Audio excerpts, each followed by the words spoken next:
സുഹൃത്തുക്കളെ, വളരെ ദീർഘമായൊരു പ്രസംഗമാണ് ഇവിടെ വരാൻ പോകുന്നത്. ഇതിൻ്റെ ഏറ്റവും സാങ്കേതിക ബുദ്ധിമുട്ടുള്ള ഭാഗങ്ങൾ ഞാൻ ഏറ്റവും അവസാനത്തേക്ക് വെച്ചിട്ടുണ്ട്. അതെന്താ വെച്ചാൽ തീരെ മടുത്തു പോകുന്നവർക്ക് അതിന് മുമ്പ് പോവാം. അപൂർവമായിട്ട് ഇതിൻ്റെ സാങ്കേതികത കുറേ കൂടി അറിയണം എന്നുള്ളവർക്ക് വേണമെങ്കിൽ അവസാനം വരെ ഇരിക്കുകയും ചെയ്യാം. സമയം എങ്ങനെ ഒരു 2 മണിക്കൂർ എടുക്കും എന്നാണ് ഞാൻ വിചാരിക്കുന്നത്. എന്നെ ഈ ഒരു സ്മാരക പ്രഭാഷണം നടത്താൻ വിളിച്ചത് വലിയൊരു ബഹുമതിയാണ്. KYSനോട് പ്രത്യേക നന്ദിയുണ്ട്. കേരളത്തിലെ യുക്തിവാദി പ്രസ്ഥാനത്തിൻ്റെ സ്ഥാപകരിൽ അഗ്രഗണ്യനായിട്ടുള്ള വ്യക്തിയാണ് MC. മലയാളി മറന്നു പോവേണ്ടതില്ലാത്ത, മറക്കാൻ പാടില്ലാത്ത ഒരു വ്യക്തിയാണ് MC, സംശയമില്ല. പക്ഷേ നമ്മൾ പിൻഗാമികളാൽ മറക്കപ്പെടുക എന്നതിൽ നിന്ന് MC-യും വിമുക്തനാവുന്നില്ല എന്ന് ദുഃഖപൂർവ്വം നമ്മൾ ഓർക്കേണ്ടതുണ്ട്. ഇത് MC ജോസഫിൻ്റെ വിക്കിപീഡിയ പേജാണ്. അതിൽ കാണുന്ന ഫോട്ടോ MC ജോസഫിൻ്റെ അല്ല, AV ജോസിൻ്റെ ആണ്. ജോസേട്ടൻ്റെ ഫോട്ടോ ആണ്. ജോസേട്ടൻ നമുക്കൊക്കെ അറിയാം. മലയാളം വിക്കിപീഡിയ MC ജോസഫ് എന്ന് മലയാളം കൊടുത്താൽ നമുക്ക് ആദ്യം കാണുന്ന ജോസേട്ടൻ്റെ പടമാണ്. അപ്പോൾ ഞാനിത് 2 ദിവസം മുന്നേ സന്ദർഭവശാൽ ഇങ്ങനെ വിക്കിപീഡിയ എടുത്ത് നോക്കിയപ്പോഴാണ് ഇത് കണ്ടത്. അപ്പോൾ ഇത് എങ്ങനെ എഡിറ്റ് ചെയ്യണമെന്ന് എനിക്ക് വലിയ രൂപമില്ല. അതുകൊണ്ട് ഞാൻ ആ ചിത്രത്തിൻ്റെ അടിയിൽ ഇങ്ങനെ എഴുതി വെച്ചു, ഇത് ചിത്രം തെറ്റാണ്, ഇത് യുക്തിവിചാരം പത്താതിലായിരുന്ന AV ജോസിൻ്റെ ചിത്രമാണ് എന്ന് അതിൻ്റെ അടിയിൽ എഴുതി വെച്ചിട്ടുണ്ട്. ഇപ്പം നിങ്ങൾ ആ വിക്കിപീഡിയ പേജ് എടുത്ത് നോക്കണമെങ്കിൽ എൻ്റെ ഈ ഒരു കുറിപ്പും കൂടി എൻ്റെ അടിയിൽ കാണാം. ഇത് ചിത്രം തെറ്റാണ് എന്ന് പറഞ്ഞിട്ടുള്ളത്. അപ്പോൾ ഞാൻ പറഞ്ഞത് ഈ എന്താ പറയുക, പിൻഗാമികളാൽ മറക്കപ്പെടുക എന്നൊരു സംഭവം നടക്കുന്നില്ല, അത് നിർത്തിയില്ല. അപ്പോൾ ഇങ്ങനെയൊക്കെയാണെങ്കിലും ഒരു എന്താ പറയുക, 1981 94 വയസ്സിലാണ് മരിച്ചതെന്ന് നമ്മൾ ഇവിടെ സ്മരിച്ചു. അന്ന് എനിക്ക് 20 വയസ്സേ ഉള്ളൂ. അപ്പോൾ MC-യെ കണ്ടിട്ടുണ്ടോ എന്ന് ചോദിച്ചാൽ കണ്ടിട്ടുണ്ട് എന്നും ഇല്ലാന്നും രണ്ടും പറയാവുന്ന അവസ്ഥയാണ്. ഞാൻ അദ്ദേഹത്തെ കണ്ടിട്ടുള്ളത് കോഴിക്കോട് മെഡിക്കൽ കോളേജിൽ അനാട്ടമി ഡിപ്പാർട്ട്മെൻറ്റിൽ അദ്ദേഹത്തിൻ്റെ മൃതദേഹം പഠനത്തിനായി സംഭാവന കൊടുത്തിട്ടുണ്ട്. അപ്പോൾ ആ ദീർഘശരീരം ഇങ്ങനെ ആ അനാട്ടമി ഡിസെക്ഷൻ ഹാളിൻ്റെ മുന്നിൽ കിടക്കുന്നത് കണ്ടത് ഞാൻ 20 വയസ്സുകാരനായി ഞാൻ ഇപ്പോൾ ഓർക്കുന്നുണ്ട്. ആ ഒരു ദർശനം മാത്രമേ എനിക്ക് ഉണ്ടായിട്ടുള്ളൂ, മറ്റ് ഒരു പരിചയം ഉണ്ടായിട്ടില്ല. അത് അദ്ദേഹത്തിന് ഡിസെക്റ്റ് ചെയ്ത് പഠിച്ച ബാച്ചിലെ ഒരാളാണ് ഞാൻ, കോഴിക്കോട് മെഡിക്കൽ കോളേജ്. അന്ന് തൃശ്ശൂർ മെഡിക്കൽ കോളേജ് സ്റ്റാർട്ട് ചെയ്തിട്ടുള്ളൂ. ഫസ്റ്റ് ബാച്ച് തൃശ്ശൂരും 25ാമത്തെ സിൽവർ ജൂബിലി ബാച്ച് കോഴിക്കോട് ഉണ്ടായിരുന്ന കാലാണ്. അപ്പോൾ അങ്ങനെ അദ്ദേഹത്തിൻ്റെ ബോഡി ഡിസെക്റ്റ് ചെയ്ത് പഠിച്ച ഗ്രൂപ്പിൽ വരുന്ന ആളാണ് ഞാൻ എന്നെനിക്ക് പറയാം. അപ്പോൾ ഞാൻ വിചാരിക്കുന്നത് ഈ മരിച്ച 43ാമത്തെ വർഷത്തിൽ അദ്ദേഹത്തിൻ്റെ അനുസ്മരണ പ്രഭാഷണം നടത്തുന്ന ഒരാൾക്ക് അദ്ദേഹത്തിൻ്റെ മൃതദേഹ ദർശനം മാത്രമേ ഉണ്ടായിട്ടുള്ളൂ. ഇനി വരാനിരിക്കുന്ന ദശകങ്ങളിൽ MC പ്രഭാഷണങ്ങൾ നടക്കും. അദ്ദേഹം ജീവിച്ചിരുന്ന കാലത്ത് ജീവിച്ചിരുന്നിട്ടില്ലാത്ത, അദ്ദേഹത്തിനെ ഒരു മൃതദേഹമായി പോലും കണ്ടിട്ടില്ലാത്ത പ്രഭാഷകർ അദ്ദേഹത്തിൻ്റെ വഴിയിലൂടെ, അദ്ദേഹം നടന്നിട്ടുള്ള വിജ്ഞാന വഴിയിലൂടെ പുതിയ വിഷയങ്ങൾ സംസാരിക്കും. MC പ്രഭാഷണങ്ങൾ തുടരും എന്ന് ഞാൻ പ്രതീക്ഷിക്കുന്നു. ഇവിടെ ഞാൻ ആദ്യം സംസാരിക്കാൻ ഉദ്ദേശിച്ച വിഷയം സ്വതന്ത്ര ഇച്ഛയും പരിണാമവും, ഫ്രീ വിൽ ആൻഡ് എവല്യൂഷൻ എന്നൊരു വിഷയമാണ്. വളരെ വിപുലമായിട്ടുള്ളൊരു വിഷയമാണ്. അപ്പോൾ അത് വേണ്ട, അതിനു പകരം ആ വിഷയവുമായി ബന്ധപ്പെട്ട അതിലേക്കൊരു ഇൻട്രൊഡക്ഷൻ എന്നൊക്കെ പറയാവുന്ന ഒരു വിഷയം, ഒരു റിലേറ്റീവ്ലി റെസ്ട്രിക്റ്റഡ് ആയിട്ടുള്ള വിഷയം പറയാൻ തീരുമാനിച്ചു. അത് എൻ്റെ വ്യക്തിപരമായ ചില കാരണങ്ങൾ കൊണ്ട് എനിക്ക് വേണ്ടത്ര സമയം കിട്ടാത്തൊരു പ്രശ്നം ഉണ്ടായിരുന്നു. അങ്ങനെ ആ ഒരു വിഷയം മാറ്റിയിട്ട് സെൻസ് ഓഫ് ഏജൻസി, കർത്തൃത്വബോധവും ഓജോ ബോർഡ് എന്നൊരു വിഷയം പറയാമെന്ന് വിചാരിച്ചു. ഇത് 1966 MC പ്രസിദ്ധീകരിച്ചിട്ടുള്ള ഒരു ഒരു ലേഖന സമാഹാരമാണ്. എൻ്റെ സുഹൃത്ത് ബാൻശ്രീയാണ് എനിക്ക് സംഘടിപ്പിച്ചു തന്നത്. അതിൽ ഒരു ലേഖനമുണ്ട്. ആ ലേഖനത്തിൻ്റെ തലക്കെട്ട് സ്റ്റൗ ജ്യോത്സ്യം എന്നാണ്. സ്റ്റൗ ജ്യോത്സ്യം എന്നൊരു വാക്ക്. അതിൽ ആ ലേഖനത്തിൽ ഒരു 2 പാരഗ്രാഫ് ഞാൻ വായിക്കാം. റാൻഡമായിട്ടുള്ള 2 പാരഗ്രാഫുകളാണ്. ധ്യാനം കൊണ്ട് മെയ് മറവി ട്രാൻസ് കണ്ടീഷൻ വരുത്തിയോ സാധാരണ ഉണർന്നിരിക്കുന്നതിന് വ്യത്യസ്തമായ അല്ലാത്ത സ്ഥിതിയിൽ ഇരുന്നു കൊണ്ട് അനൈച്ഛികമായി സ്വയം എഴുതുന്നൊരു ഉപകരണം 100 കൊല്ലങ്ങൾക്ക് മുമ്പ് സുമാർ 1850 യൂറോപ്യൻ ശാസ്ത്രജ്ഞന്മാർ നിർമ്മിച്ചു. 1963 ലേഖനമാണ് കേട്ടോ. പ്ലാൻഷെറ്റ് എന്നും ഉദ്ധരിച്ച് കേട്ടിട്ടുണ്ട്, പിന്നെ ഉച്ചരിച്ച് കേൾക്കുന്നുണ്ട്.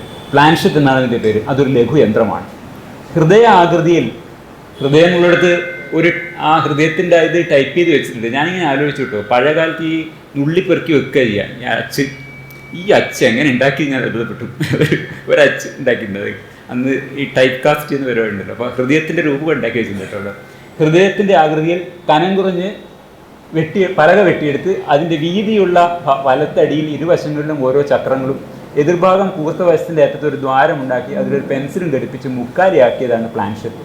മാംസപേശികളുടെ അനൈച്ഛിക ചലനങ്ങളെയും 1963 എഴുതി കേട്ടോ. ഞാൻ ജനിച്ചിട്ട് എനിക്ക് 2 വയസ്സേ ഉള്ളൂ. 61 ജനിക്കുന്നത്. 63 എഴുതിയ ലേഖനം. മാംസപേശികളുടെ അനൈച്ഛിക ചലനങ്ങളെയും അവയുടെ ഗതിവിഗതികളെയും കുറിച്ച് അറിയാനാണ് പ്ലാൻഷെറ്റ് നിർമ്മിച്ചത്. ചുറ്റും അക്ഷരങ്ങളും അക്കങ്ങളും എഴുതിയിട്ടുള്ള വീജ ബോർഡ് എന്ന് പേരുള്ള മിനുസപ്പെടുത്തിയ പലകയിൽ പ്ലാൻഷെറ്റ് വെച്ച് വാക്കുകളുടെ, അക്ഷരങ്ങളുടെ, തുകയുടെ അക്കങ്ങളും ചൂണ്ടിക്കാണിച്ച് ചിലർ ജ്യോത്സ്യ വിദ്യാപ്രകടനം പരീക്ഷിച്ചു.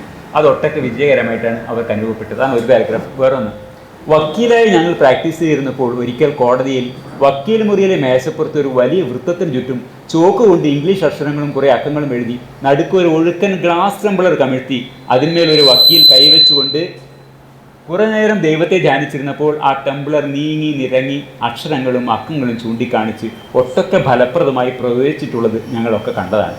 അങ്ങനെ തമ്പാള ജ്യോത്സ്യവും ടംബ്ലർ ജ്യോത്സ്യവും പ്ലാൻഷെറ്റ് ജ്യോത്സ്യത്തിൻ്റെ 2 ഇളയ സഹോദരന്മാരായി ഇന്ത്യയിൽ പിറന്നിട്ടുണ്ട്. അവയുടെ കനിഷ്ഠ സഹോദരനായി ഇപ്പോൾ പിറന്നിട്ടുള്ളതാണ് സ്റ്റൗ ജ്യോത്സ്യം. ഇങ്ങനെയാണ് ആ ലേഖനം പറയുന്നത്. അപ്പോൾ ഞാൻ പറഞ്ഞില്ല, എനിക്ക് 2 വയസ്സുള്ള കാലത്താണ് MC ഈ വിഷയം കേരളീയർക്ക് വിവരിച്ചു കൊടുക്കുന്നത്. എനിക്കിപ്പോൾ 63 വയസ്സായി. ഇപ്പോഴും ഓരോ ബോർഡിലും അതുപോലുള്ള ഏർപ്പാടുകളിലും കുടുങ്ങിക്കിടക്കുന്ന ഒരു സമൂഹമായിട്ട് തന്നെ നമ്മൾ തുടരുകയാണ്.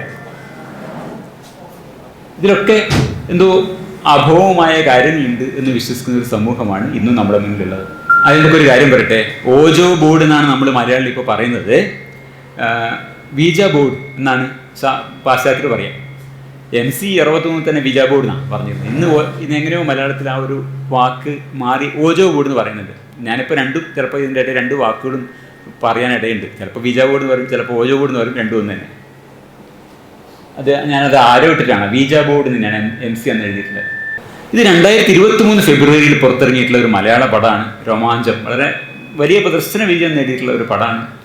ഈ ഓജോ ബോർഡ് വഴി ഒരു പ്രേതാത്മാവ് എത്തുക, ആ പ്രേതവുമായിട്ട് ബന്ധപ്പെട്ട അതാണ് ആ സിനിമയുടെ ഒരു പ്രതിപാദ്യം. ഈ സിനിമ ഉണ്ടാക്കിയിരിക്കുന്നത് ഒരു യഥാർത്ഥ സംഭവത്തെ ബേസ് ചെയ്തുകൊണ്ടാണെന്നാണ് പറയുന്നത്. എൻ്റെ സംവിധായകൻ ജിത്തു മാധവൻ തന്നെ പറഞ്ഞിട്ടുള്ളതാണ്. അദ്ദേഹം പറഞ്ഞിട്ട് കുറേ വർഷങ്ങൾക്ക് മുമ്പേ ഈ സംവിധായകനും വേറൊരു 6 പേരും ചേർത്തിട്ട് ബാംഗ്ലൂരിൽ താമസിച്ചിരുന്ന കാലത്തെ ഒരു അനുഭവത്തെ ബേസ് ചെയ്താണ് ഈ സിനിമ ഉണ്ടാക്കിയിട്ടുള്ളതെന്നാണ് പറയുന്നത്. 2007 നടന്ന കാര്യമാണ്. സംവിധായകന് 2023 34 വയസ്സായി എന്നാണ് പറയുന്നത്. അപ്പോൾ ഈ കഥ നടക്കുന്ന കാലത്ത് അദ്ദേഹത്തിന് ഒരു 18 വയസ്സ് പ്രായം ഉണ്ടാവും. കഥ നടന്ന കാലത്ത് വളരെ ഭീതിജനകമായ ഒരു അനുഭവമായിരുന്നെങ്കിലും ഇത്രയും വർഷങ്ങൾക്ക് ശേഷം അതൊരു തമാശയായി അനുഭവപ്പെടുന്നു എന്ന് ജിത്തു മാധവൻ പറയുന്നുണ്ട്. അത് ഞാനിവിടെ കോട്ട് ചെയ്തിട്ടുണ്ട്. Scary then but now after all these years it is funny എന്ന് പറയുന്നുണ്ട്. അത് വളരെ സ്വാഭാവികമായിട്ടൊരു കാര്യമാണ്. കാരണം മനുഷ്യ മസ്തിഷ്കം വളർന്നു വരുന്നത് അതിൻ്റെ പൂർണ്ണ വളർച്ച എത്തുന്ന 25 വയസ്സൊക്കെ ആയിക്കഴിഞ്ഞിട്ടാണല്ലോ. അപ്പോൾ അങ്ങനെ മസ്തിഷ്ക വളർച്ച പൂർത്തിയാവുകയും യുക്തിചിന്താശേഷി കുറേ കൂടി വികസിക്കുകയും ചെയ്യുമ്പോൾ നമ്മൾ ഈ ബാല്യ കൗമാര കാലങ്ങളിൽ വിശ്വസിക്കുന്ന സാധനങ്ങളൊക്കെ നമ്മുടെ യുക്തിയുടെ പുനഃപരിശോധനയ്ക്ക് വിധേയമാക്കി തള്ളിക്കളയുക എന്നതാണ് സ്വാഭാവികമായി സംഭവിക്കേണ്ട ഒരു കാര്യം. അതൊക്കെ വളരെ പര്യാസ്യമായിരുന്നു എന്ന് നമ്മൾ തിരിച്ചറിയുന്നൊരു സംഗതിയാണ്. പക്ഷേ എല്ലാവർക്കും അങ്ങനെ സംഭവിക്കുന്നില്ല. അപൂർവ ആൾക്കാർക്ക് മാത്രമേ അങ്ങനെ സംഭവിക്കുന്നുള്ളൂ എന്നുള്ളതാണ്. പല ആളുകളും ചെയ്യുന്നത് ഈ ബാല്യ കൗമാര കാലത്തുണ്ടായിരുന്ന അന്ന് നമ്മൾ നിക്ഷിപ്തമായിട്ടുള്ള പല അബദ്ധധാരണകളെയും പിൽക്കാലത്തും അതിനെ നമ്മൾ ഒരു വികസിതമായ യുക്തിചിന്ത കൊണ്ട് അതിനെ വിമർശിക്കുന്നില്ല, അതിനെ തന്നെ കൊണ്ട് കിടക്കുക ചെയ്യുന്നത്. മാത്രമല്ല അത് അടുത്ത തലമുറക്ക് പകർന്നു നൽകുകയും ചെയ്യുന്നുണ്ട്. അപ്പോൾ ഇതാണ് ഈ എന്താ പറയുക, അതിങ്ങനെ 63 MC ഇതൊക്കെ പറഞ്ഞാലും ഇന്നും രോമാഞ്ചം എന്ന് പറഞ്ഞ സിനിമ വളരെ വിജയിക്കുന്ന ഒരു സമൂഹമായി നമ്മൾ തുടരുന്നു. എന്തുകൊണ്ടാ വെച്ചാൽ ഈ നിലക്കുള്ള യുക്തി നമ്മളെ വികസിത മസ്തിഷ്കം ഉപയോഗിച്ച് ഇതിനെ സ്വന്തമായി ചിന്തിക്കുക എന്നൊരു കാര്യം നമ്മൾ ചെയ്യുന്നില്ല എന്നുള്ളതുകൊണ്ടാണ്. അഥവാ ചെയ്യുന്നവർ പോലും അത് അടുത്ത തലമുറക്ക് പകർന്നു കൊടുക്കാൻ വേണ്ടത്ര ശ്രദ്ധിക്കുന്നില്ല എന്നും നമുക്ക് പറയാം. ഇത് നമ്മുടെ 51AH സമൂഹത്തിൽ സയൻറ്റിഫിക് ടെമ്പർ ശാസ്ത്രീയ മനോവൃത്തി വ്യാപിപ്പിക്കുക എന്നുള്ളത് ഇന്ത്യൻ പൗരൻ്റെ ഒരു ബാധ്യതയാണ് നമുക്കറിയാം. അപ്പോൾ യുക്തിപരമായിട്ടുള്ള ഒരു വിചിന്തനത്തിന് വിധേയമാക്കാതെ പാസീവായി വളരെ നിഷ്ക്രിയമായിട്ട് ഈ വിമർശനരഹിതമായി പകർന്നു പോകുന്ന ധാരണകളെ സയൻസിൻ്റെയും യുക്തിചിന്തയുടെയും വെളിച്ചത്തിൽ പുനഃപരിശോധിക്കുകയും തള്ളിക്കളയേണ്ട വിശ്വാസങ്ങളെ തള്ളിക്കളയുകയും ചെയ്യാനുള്ള ബാധ്യത നമുക്കുണ്ട് എന്നാണ് നമ്മൾ ഇതിൽ പറയുന്നത്. അപ്പോൾ യുക്തിരഹിതമായ വിശ്വാസങ്ങളെ ഖണ്ഡിക്കുക, യുക്തിയുക്തമായ അറിവിനെ പ്രചരിപ്പിക്കുക എന്നാണ് യുക്തിവാദി മാസികയുടെ ആദ്യ ലക്കത്തിൽ മുഖപ്രസംഗത്തിൽ അയ്യപ്പൻ പറയുന്നത്. പിന്നീടുള്ള അദ്ദേഹത്തിൻ്റെ ആ യുക്തിവാദി മാസിക നടത്തിയത് 200 കൊല്ലത്തോളം MC നടത്തുമ്പോഴും അദ്ദേഹം ചെയ്തുകൊണ്ടിരുന്നത് തന്നെയാണ്, നിരന്തരമായി ചെയ്തുകൊണ്ടിരുന്നതാണ്. അങ്ങനെയാണ് അദ്ദേഹം 63 ഈ ഓജോ ബോർഡ് എന്ന് പറഞ്ഞ ഓജോ ബോർഡിനെ കുറിച്ചും കൂടിയുള്ള ലേഖനം എഴുതുന്നത്. ആ ലേഖനമൊക്കെ വന്ന് 60 കൊല്ലം കഴിഞ്ഞിട്ടും ഇത് ഈ പ്രേതാനുഭവ സിനിമ നമ്മുടെ നാട്ടിൽ വരുന്നു എന്നുള്ളത് കൊണ്ട് തന്നെ ഇത് വീണ്ടും പറയേണ്ടതുണ്ട്. MC പറഞ്ഞ കാര്യം തന്നെയാണ് ഞാൻ പറയുന്നത്. പക്ഷേ അതിനിടയിൽ ശാസ്ത്രത്തോളം വികസിച്ചിട്ടുണ്ട്, അതുകൂടി പറയേണ്ട ഒരു ബാധ്യത എനിക്കുണ്ട്. അവിടെ പറഞ്ഞിട്ട് മതിയാവില്ല, അതിന് ശേഷം വികസിച്ച ശാസ്ത്രം നമ്മൾ ഇന്ന് എങ്ങനെ അതിനെ മനസ്സിലാക്കണം എന്നുകൂടി പറയുന്നുണ്ട്. അതുകൊണ്ടാണ് വളരെ വിശദമായി സംസാരിക്കാമെന്ന് വിചാരിച്ചത്. 2007 ബാംഗ്ലൂരിൽ താമസിച്ചിരുന്ന 7 മലയാളി ചെറുപ്പക്കാരുടെ അനുഭവമാണ് ഈ സിനിമയുടെ കഥ ഉണ്ടായത് നമ്മൾ പറഞ്ഞു. ആ 7 പേരിൽ 3 ആൾക്കാരുമായിട്ട് നടത്തിയ ഒരു ഇൻ്റർവ്യൂ യൂട്യൂബിൽ നമുക്ക് കാണാം. ശരിക്കും അനാമിക വന്നു എന്നാണ് ആ ഇൻ്റർവ്യൂവിൻ്റെ പേര്. അതിലവർ പറയുന്ന കാര്യമാണ് ഞാൻ ഇന്നത്തെ വിഷയത്തിൻ്റെ ഒരു അടിസ്ഥാന പ്രശ്നമായിട്ട് പരിഗണിക്കുന്നത്. അപ്പോൾ അത് ഇത് എന്താ പറയുക, 2023 ഫെബ്രുവരിയിൽ അവർ അപ്ലോഡ് ചെയ്ത വീഡിയോ ആണ്. ക്ലബ് FM UAE വന്ന അത് 100,000 ആൾക്കാർ കണ്ടിട്ടുണ്ട് കേട്ടോ. അപ്പോൾ ആ 7 കൂട്ടുകാരിൽ 3 പേരുമായിട്ടുള്ള ഒരു ഇൻ്റർവ്യൂ ആണ് നമ്മൾ കാണുന്നത്. നിരൂപ്, റിവിൻ, മുകേഷ് എന്നിങ്ങനെ 3 സുഹൃത്തുക്കളാണ്. അവർ ഇൻ്റർവ്യൂ ചെയ്യുന്നത് RJ സ്നേഹയാണ്. സ്നേഹയും അമനും 2 പേർ തന്നെയാണ്. 27 മിനിറ്റ് 22 സെക്കൻഡ് ആണ് വീഡിയോൻ്റെ നീളം. ഈ വീഡിയോൻ്റെ അവസാന ഭാഗത്ത് 24 മിനിറ്റ് 7 സെക്കൻഡ് എന്ന പോയിന്റ് തുടങ്ങിയിട്ട് 25 മിനിറ്റ് 6 സെക്കൻഡ് വരെയുള്ള ഒരൊറ്റ മിനിറ്റിൽ അവർ പറയുന്ന കാര്യത്തെയാണ് അതിനെ മുൻനിർത്തിയാണ് ഈ വിഷയത്തിൻ്റെ അന്വേഷണം ഞാൻ തുടങ്ങാൻ വിചാരിക്കുന്നത്. RJ സ്നേഹ ഒരു ചോദ്യം ചോദിക്കുന്നു, അതിന് 3 സുഹൃത്തുക്കൾ നൽകുന്ന ഉത്തരം. അതാണ് 1 മിനിറ്റ് ഉള്ളത്. ആ 1 മിനിറ്റ് ദീർഘമുള്ള വീഡിയോ ഞാനൊന്ന് ഇവിടെ കാണിക്കാൻ ശ്രമിക്കാം. അപ്പോൾ ഇത് ആ വീഡിയോ നിങ്ങൾ കേട്ടല്ലോ. അപ്പോൾ അതിൽ ഇങ്ങനെ യുക്തി കൂടുതൽ പ്രവർത്തിക്കുന്ന രീതിയിലെത്തി. എന്നിട്ട് നിങ്ങളിപ്പോൾ ഇതിനെ പറയുന്ന അഭിപ്രായം ചോദിക്കുമ്പോൾ ആദ്യം നമ്മൾ കാണുന്നത് ഈ 2 പേരും ആദ്യം 2 പേരും പറയുന്നത്, ആദ്യത്തെ 2 പേര് പറയും ഇല്ല ഞങ്ങൾ അത് വിശ്വസിക്കുന്നില്ല എന്ന് പറയും. ഒരാൾക്കതിൽ അഭിപ്രായ വ്യത്യാസം ഉണ്ടല്ലോ. അപ്പോൾ അയാൾ പറയും ഇല്ല ഞാൻ അത് ഉണ്ടെന്ന് തന്നെ പറയുള്ളൂ. ഓജോ ഞാൻ ഉണ്ടെന്ന് തന്നെയേ പറയൂ, കാരണം അന്ന് കൈവച്ച ആളാണ്. അതൊരിക്കലും ആ കൈ കൊണ്ട് അത്ര സ്പീഡിൽ മൂവ് ചെയ്യാൻ പറ്റില്ല. എന്തോ ഒരു എനർജി ഉണ്ട്, എനിക്കറിയില്ല അത് എന്ത് എനർജിയാണെന്നുള്ളത്. ഞങ്ങളുടെ കണ്ണൂർക്കാർ പറയുമ്പോൾ തന്നെ എനക്കറിയില്ല എന്നാണ് പറഞ്ഞു കേട്ടോ. എനക്കറിയില്ല അത് എന്ത് എനർജിയാണെന്നുള്ളത്, അറിയത്തില്ല, എനിക്കറിയില്ല എന്ന് പറഞ്ഞു. അപ്പോഴേക്കും ഈ ബാക്കി നിൽക്കുന്ന 2 പേരും ഒരാളും കൂടി ഉടനെ കൂറുമാറി. അപ്പോൾ അയാൾ പറഞ്ഞു എനർജി ഉള്ളത് ഞാനും ആക്സെപ്റ്റ് ചെയ്യുന്നു, അതൊരു ഗോസ്റ്റിൽ റിലേറ്റഡ് ആവുന്നില്ല എന്നേ പറയുന്നുള്ളൂ എന്നാണ് പറഞ്ഞു. അപ്പോൾ അവസാനത്തെ കൺക്ലൂഷൻ എന്താണ് 1 മിനിറ്റിൽ? ഓക്കെ, എന്ത് എനർജിയാണ് എന്ന് നമുക്ക് ഡിഫൈൻ ചെയ്യാൻ പറ്റില്ല, but there is something and Ouija board works എന്നുള്ളതാണ് രോമാഞ്ചത്തിന് പറയാനുള്ളത്. ഇതാണ് ആ ഇൻ്റർവ്യൂവിൻ്റെ കൺക്ലൂഷനായിട്ട് വരുന്നത്. അബ്സല്യൂട്ട്ലി അപ്പോൾ നമ്മുടെ സമൂഹത്തിൽ എത്രത്തോളം സയൻറ്റിഫിക് ടെമ്പർ ഇല്ല എന്നതിൻ്റെ ഒരു കൃത്യമായ ഉദാഹരണമാണ് നമ്മളിവിടെ കാണുന്നത്. അപ്പോൾ ഈ എന്താ പറയുക, ഈ നമ്മൾ ഈ പറഞ്ഞോളൂ, ഇത് കേട്ടല്ലോ, ഡിഫൈൻ ചെയ്യാൻ പറ്റില്ല. അപ്പോൾ ഈ കൺക്ലൂഷനൊക്കെ നമ്മൾ കേട്ടു. അപ്പോൾ ഈ വിശ്വാസശീലം എന്നുള്ളതാണ് നമ്മുടെ ഒരു സമൂഹത്തിൻ്റെ മുഖമുദ്ര നമുക്ക് പറയാം. തെറ്റായ വിശ്വാസങ്ങളെ അന്ധമായി സ്വീകരിക്കുക, അത്തരം വിശ്വാസങ്ങളെ സയൻസിൻ്റെയും യുക്തിയുടെയും വെളിച്ചത്തിൽ പുനഃപരിശോധിക്കാൻ ശ്രമിക്കാതിരിക്കുക എന്നുള്ളതാണ് ഭൂരിപക്ഷം ആൾക്കാരും ചെയ്തു പോരുന്നത്. ഇവരെല്ലാം തന്നെ അഭ്യസ്തരായിട്ടുള്ള ആൾക്കാരാണ്. എല്ലാവരുടെയും കയ്യിൽ നെറ്റുണ്ട്, എന്തോ എനർജി ഉണ്ട്, അത് എനക്കറിയില്ല എന്ന് പറഞ്ഞതിന് വരെ ഇതൊന്ന് നോക്കിയാൽ മതി. എന്താണ് ഇതെന്താണെങ്കിൽ ഇതിനെപ്പറ്റി വല്ല പഠനങ്ങളൊന്നും നടന്നിട്ടുണ്ടോ, ഇത് ശാസ്ത്രീയമായിട്ട് ഇതിന് വല്ല സംഗതികളുണ്ടോ, ഞാനിങ്ങനെ എനിക്കറിയില്ല എന്ന് പറഞ്ഞാൽ മതിയോ? അവിടെയാണ് പ്രശ്നം. എനിക്കറിയില്ല എന്ന് പറഞ്ഞോട് നിർത്തുന്നതിന് പകരം അന്വേഷിച്ചാൽ മതി. 1963 ഇതൊന്നും ഇല്ലാണ്ട് ഒരു സാധനമില്ല. അദ്ദേഹം എടുത്ത പുസ്തകങ്ങളെ ഞാൻ റെഫർ ചെയ്തത്.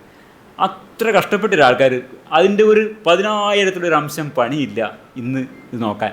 ഈ സംഭവം എന്താണെന്ന് നോക്കിയാൽ കാണാം. 2 പേപ്പറുകൾ ഞാനവിടെ ആ സ്ലൈഡിൽ കോട്ട് ചെയ്ത് നിങ്ങൾക്ക് കാണാം. അപ്പോൾ അതായത് ഈ പഠനങ്ങളെക്കുറിച്ചുള്ള ഈ ഓജോ ബോർഡ് വീജാ ബോർഡ് എങ്ങനെ പ്രവർത്തിക്കുന്നതിനെ കുറിച്ചുള്ള പഠനങ്ങളുടെ എത്രയോ പഠനങ്ങളുണ്ട്. അതിൽ പ്രസക്തമായിട്ട് ഇന്ന് ഞാൻ ഉപയോഗിക്കുന്ന പ്രസക്തമായ 2 പഠനങ്ങൾ ഞാനിവിടെ എടുത്തു വെച്ചിരിക്കുകയാണ്. ഇത് എന്താണ് ഈ പ്രശ്നം സംഭവിക്കുന്നത് വെച്ചാൽ, ഇപ്പോൾ ഈ നിരൂപ് പറയുന്നതാണ് അവനവൻ ഞാനുണ്ടെന്ന് തന്നെ പറയൂ. കാരണം എന്താ? കാരണം ഞാൻ അന്ന് കൈവച്ച ആളാണ്. എനിക്കൊരു അനുഭവം ഉണ്ടെങ്കിൽ പിന്നെ അതിനപ്പുറത്ത് ആരും പറയേണ്ടതാണ്. ഞാൻ എൻ്റെ കണ്ണുകൊണ്ട് കണ്ടതാണ്, എനിക്ക് അനുഭവമുണ്ട് എന്ന് പറഞ്ഞാൽ അതിനപ്പുറത്തൊരു സത്യമില്ല നമ്മൾ വിശ്വസിക്കുന്നത്. അവിടെയാണ് പിന്നെ റിച്ചാർഡ് ഫെയ്ൻമാൻ പറഞ്ഞ കാര്യം, the first principle is that you must not fool yourself and you are the easiest person to fool. അത് നമ്മൾ ആദ്യം മനസ്സിലാക്കണം. നമ്മൾ ലോകത്തെ ഏറ്റവും എളുപ്പത്തിൽ വിഡ്ഢിയാക്കാൻ പറ്റുന്നത് നമ്മളെ തന്നെയാണ് എന്നുള്ളത്. അത് ആദ്യം മനസ്സിലാക്കാതെ നമ്മൾ ഒരു തരത്തിലുള്ള യുക്തിയും നടക്കില്ല. അപ്പോൾ ഞാൻ കണ്ടതാണ് എന്ന് പറഞ്ഞു, എനിക്ക് ബോധ്യമുണ്ട് എന്നതുകൊണ്ട് അത് ശരിയാവുന്നില്ല എന്നുള്ളത്. നമ്മളൊക്കെ മനുഷ്യരെന്ന നിലയിൽ നമ്മുടെ സംവേദനശേഷിയും നമ്മുടെ ഇതൊക്കെ പരിമിതികളുണ്ട്, നമ്മൾ കാണുന്നതിനൊക്കെ പരിമിതികളുണ്ട്. അപ്പോൾ നമ്മളുടെ ഈ എന്താ പറയുക ജ്ഞാനേന്ദ്രിയങ്ങളുടെ പരിമിതികളെ അറിയുകയും കലാപരമായി നമ്മളെ കബളിപ്പിക്കുകയും ചെയ്തുകൊണ്ട് യഥാർത്ഥത്തിൽ ഇല്ലാത്ത കാര്യങ്ങൾ ഉണ്ടായി, യഥാർത്ഥത്തിൽ ഉണ്ടായ കാര്യങ്ങൾ ഉണ്ടായിട്ടില്ല എന്ന് നമ്മളെ ബോധിപ്പിക്കുന്ന കലാപരിപാടികളുണ്ട്. അതിനാണ് നമ്മൾ മെൻ്റലിസം, മാജിക് എന്നൊക്കെ പറയുന്നത്. പക്ഷേ ഇവരാരും തന്നെ, ഈ കലാകാരന്മാരാരും തന്നെ പറയില്ല ഇതൊക്കെ അതീന്ദ്രിയമായ ശക്തി കൊണ്ടാണ് എന്ന് പറയില്ല. അപ്പോൾ അത് ചെയ്യുന്ന ആൾക്കാരാണ് നമ്മുടെ സായിബാബയെ പോലുള്ള ആൾക്കാരുണ്ടായിരുന്നത്. അപ്പോൾ ഇതേ കാര്യങ്ങളാണ് ചെയ്യുന്നത്, ഒരേ സംഗതികളാണ് ചെയ്യുന്നത്. എന്നിട്ട് ദിവ്യാത്ഭുതങ്ങളാണ് അവകാശപ്പെടുന്നു. ഇപ്പോൾ ഒരു ആകാശത്തൊരു കൈവീശി ഒരു കല്ല് വെച്ച് മോതിരെടുക്കുക എന്ന് പറഞ്ഞാൽ ഒരു മജീഷ്യനെ സംബന്ധിച്ചിട്ട് വളരെ നിസ്സാരമായിട്ടുള്ളൊരു കാര്യമാണ്.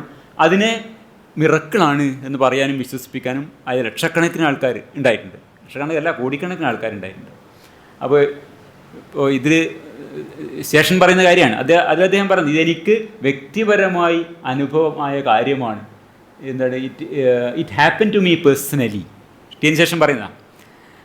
അപ്പോൾ അദ്ദേഹം അവർ പറഞ്ഞ വാദമാണ്, ഞാൻ അങ്ങനെ അറിയാത്ത ആളല്ല, ഫിസിക്സിൽ ഡിഗ്രി ഉള്ള ആളാണ് ഞാൻ, ഇതും ഫിസിക്സുമായിട്ട് യാതൊരു പൊരുത്തക്കേടും എനിക്ക് കാണാൻ പറ്റുന്നില്ല എന്ന് പറഞ്ഞു. അപ്പോൾ it happen to me personally എന്നുള്ളത് ഒന്നുമല്ല, you are the easiest person to fool. ഇതാണ് നമ്മളെ ഈ രോമാഞ്ചം അനുഭവിച്ച ആൾക്കാരുടെ പ്രശ്നം. അതെനിക്ക് സംഭവിച്ചതാണ്, അപ്പോൾ അത് വേറെന്തൊരു ശക്തി ഉണ്ട്. അങ്ങനല്ല, നിങ്ങളല്ല ഇതിൻ്റെ അതോറിറ്റി. ഇത് പഠിച്ചിട്ടുള്ള ആൾക്കാർ എന്താണ് പഠിച്ചിട്ടുള്ളതെന്ന് അന്വേഷിക്കാൻ്റെ ഒരു ബാധ്യത നമുക്കുണ്ട്. അതാണ് 51 AH എന്ന് പറയുന്നത്. അപ്പോൾ ഇറ്റ് ഹാപ്പൻ ടു മീ എന്നുള്ളതാണ് സത്യത്തിൻ്റെയും സാധുതയുടെയും ഏറ്റവും ഉയർന്ന മാനദണ്ഡം എന്ന് വിശ്വസിക്കുന്നതാണ് വലിയൊരു പ്രശ്നം. അപ്പോൾ ഈ ശാസ്ത്രീയ മനോവൃത്തിയുടെ അഭാവം എന്നുള്ളത് നമ്മുടെ ഒരു ദേശീയ രോഗമാണ്.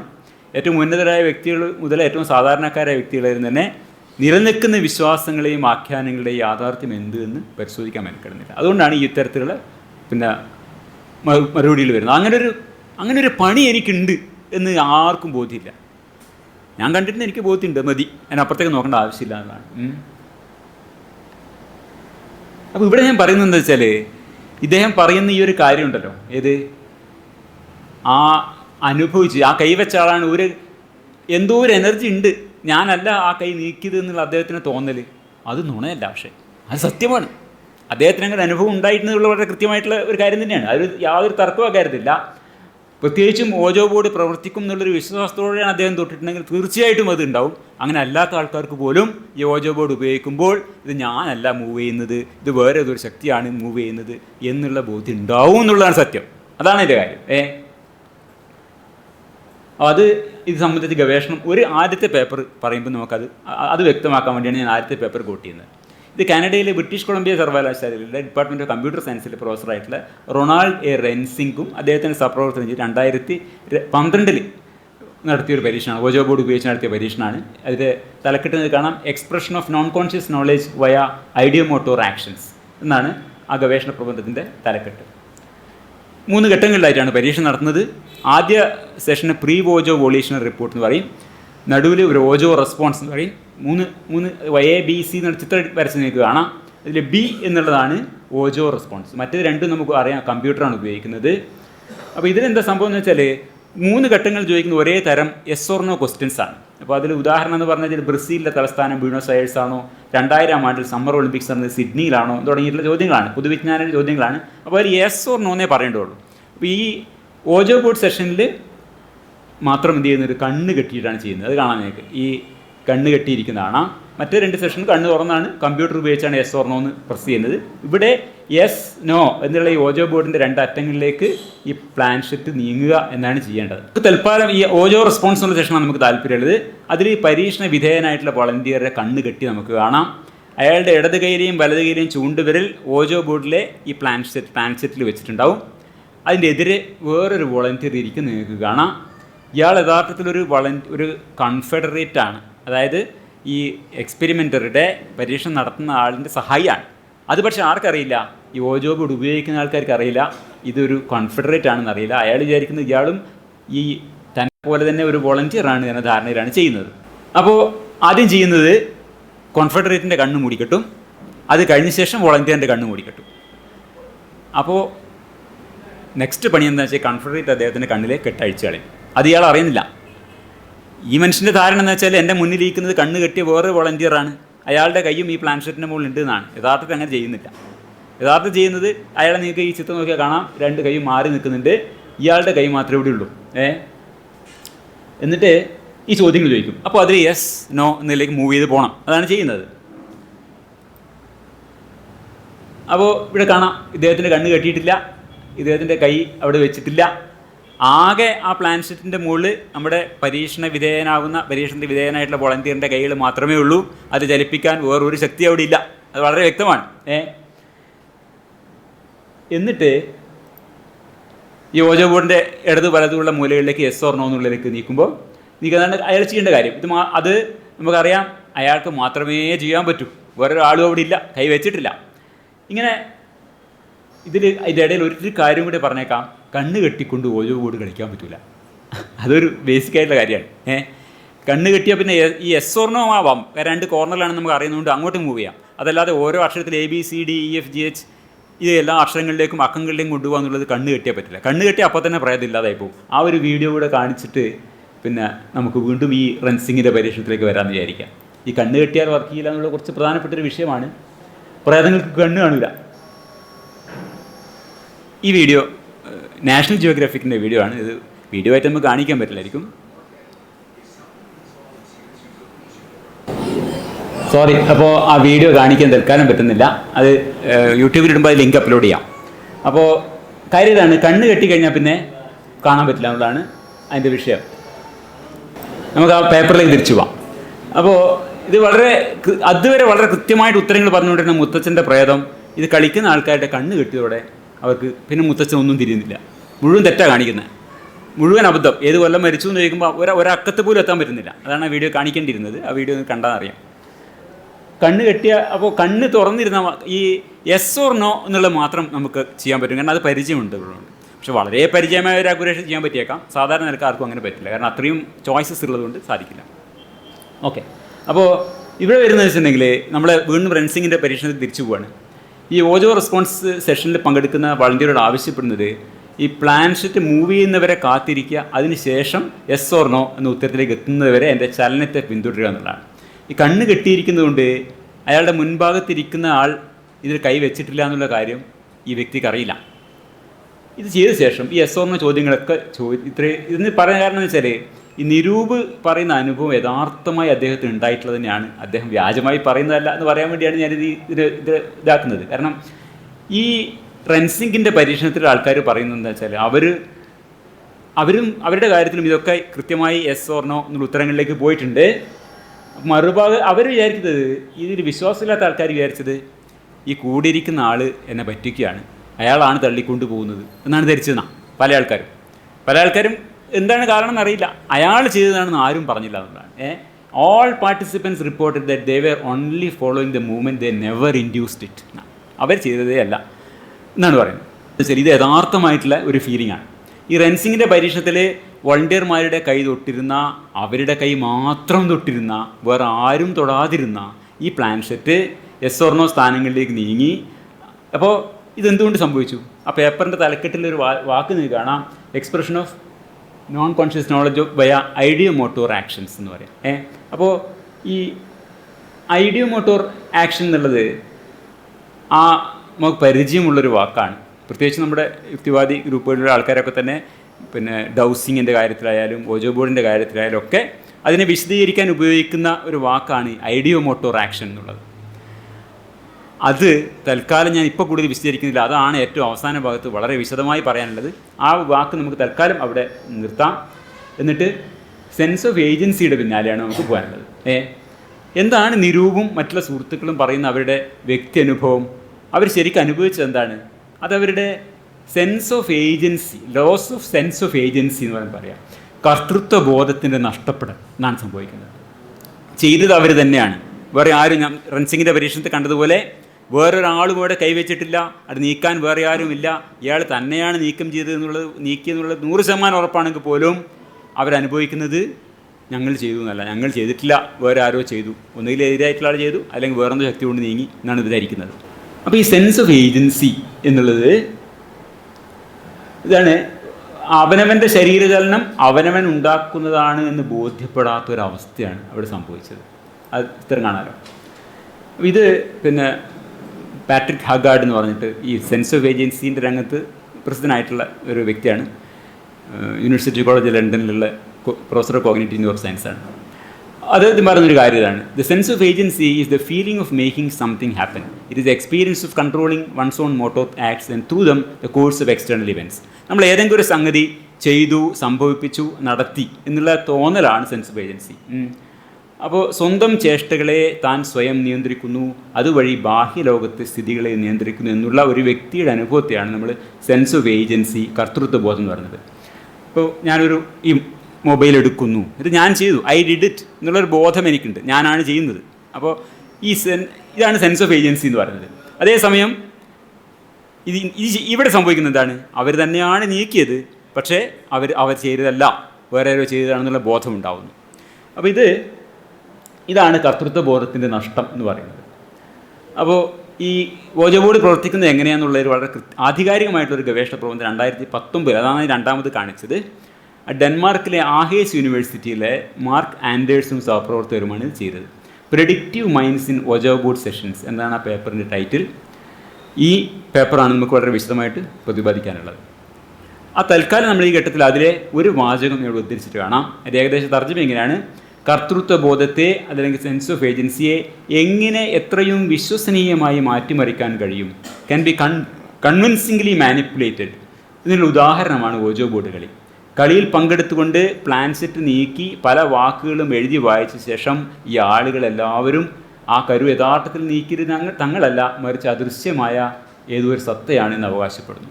ഓജോ ബോർഡ് കളിക്കുമ്പോൾ സംഭവിക്കുന്ന manipulation of the sense of agency, കർത്തൃത്വ ബോധത്തിലുള്ള മാറ്റിമറിക്കൽ അത്രത്തോളം വിശ്വസനീയമായി അവർക്ക് അനുഭവപ്പെടുന്നു എന്നുള്ളതുകൊണ്ടാണ് അത് സംഭവിക്കുന്നത്.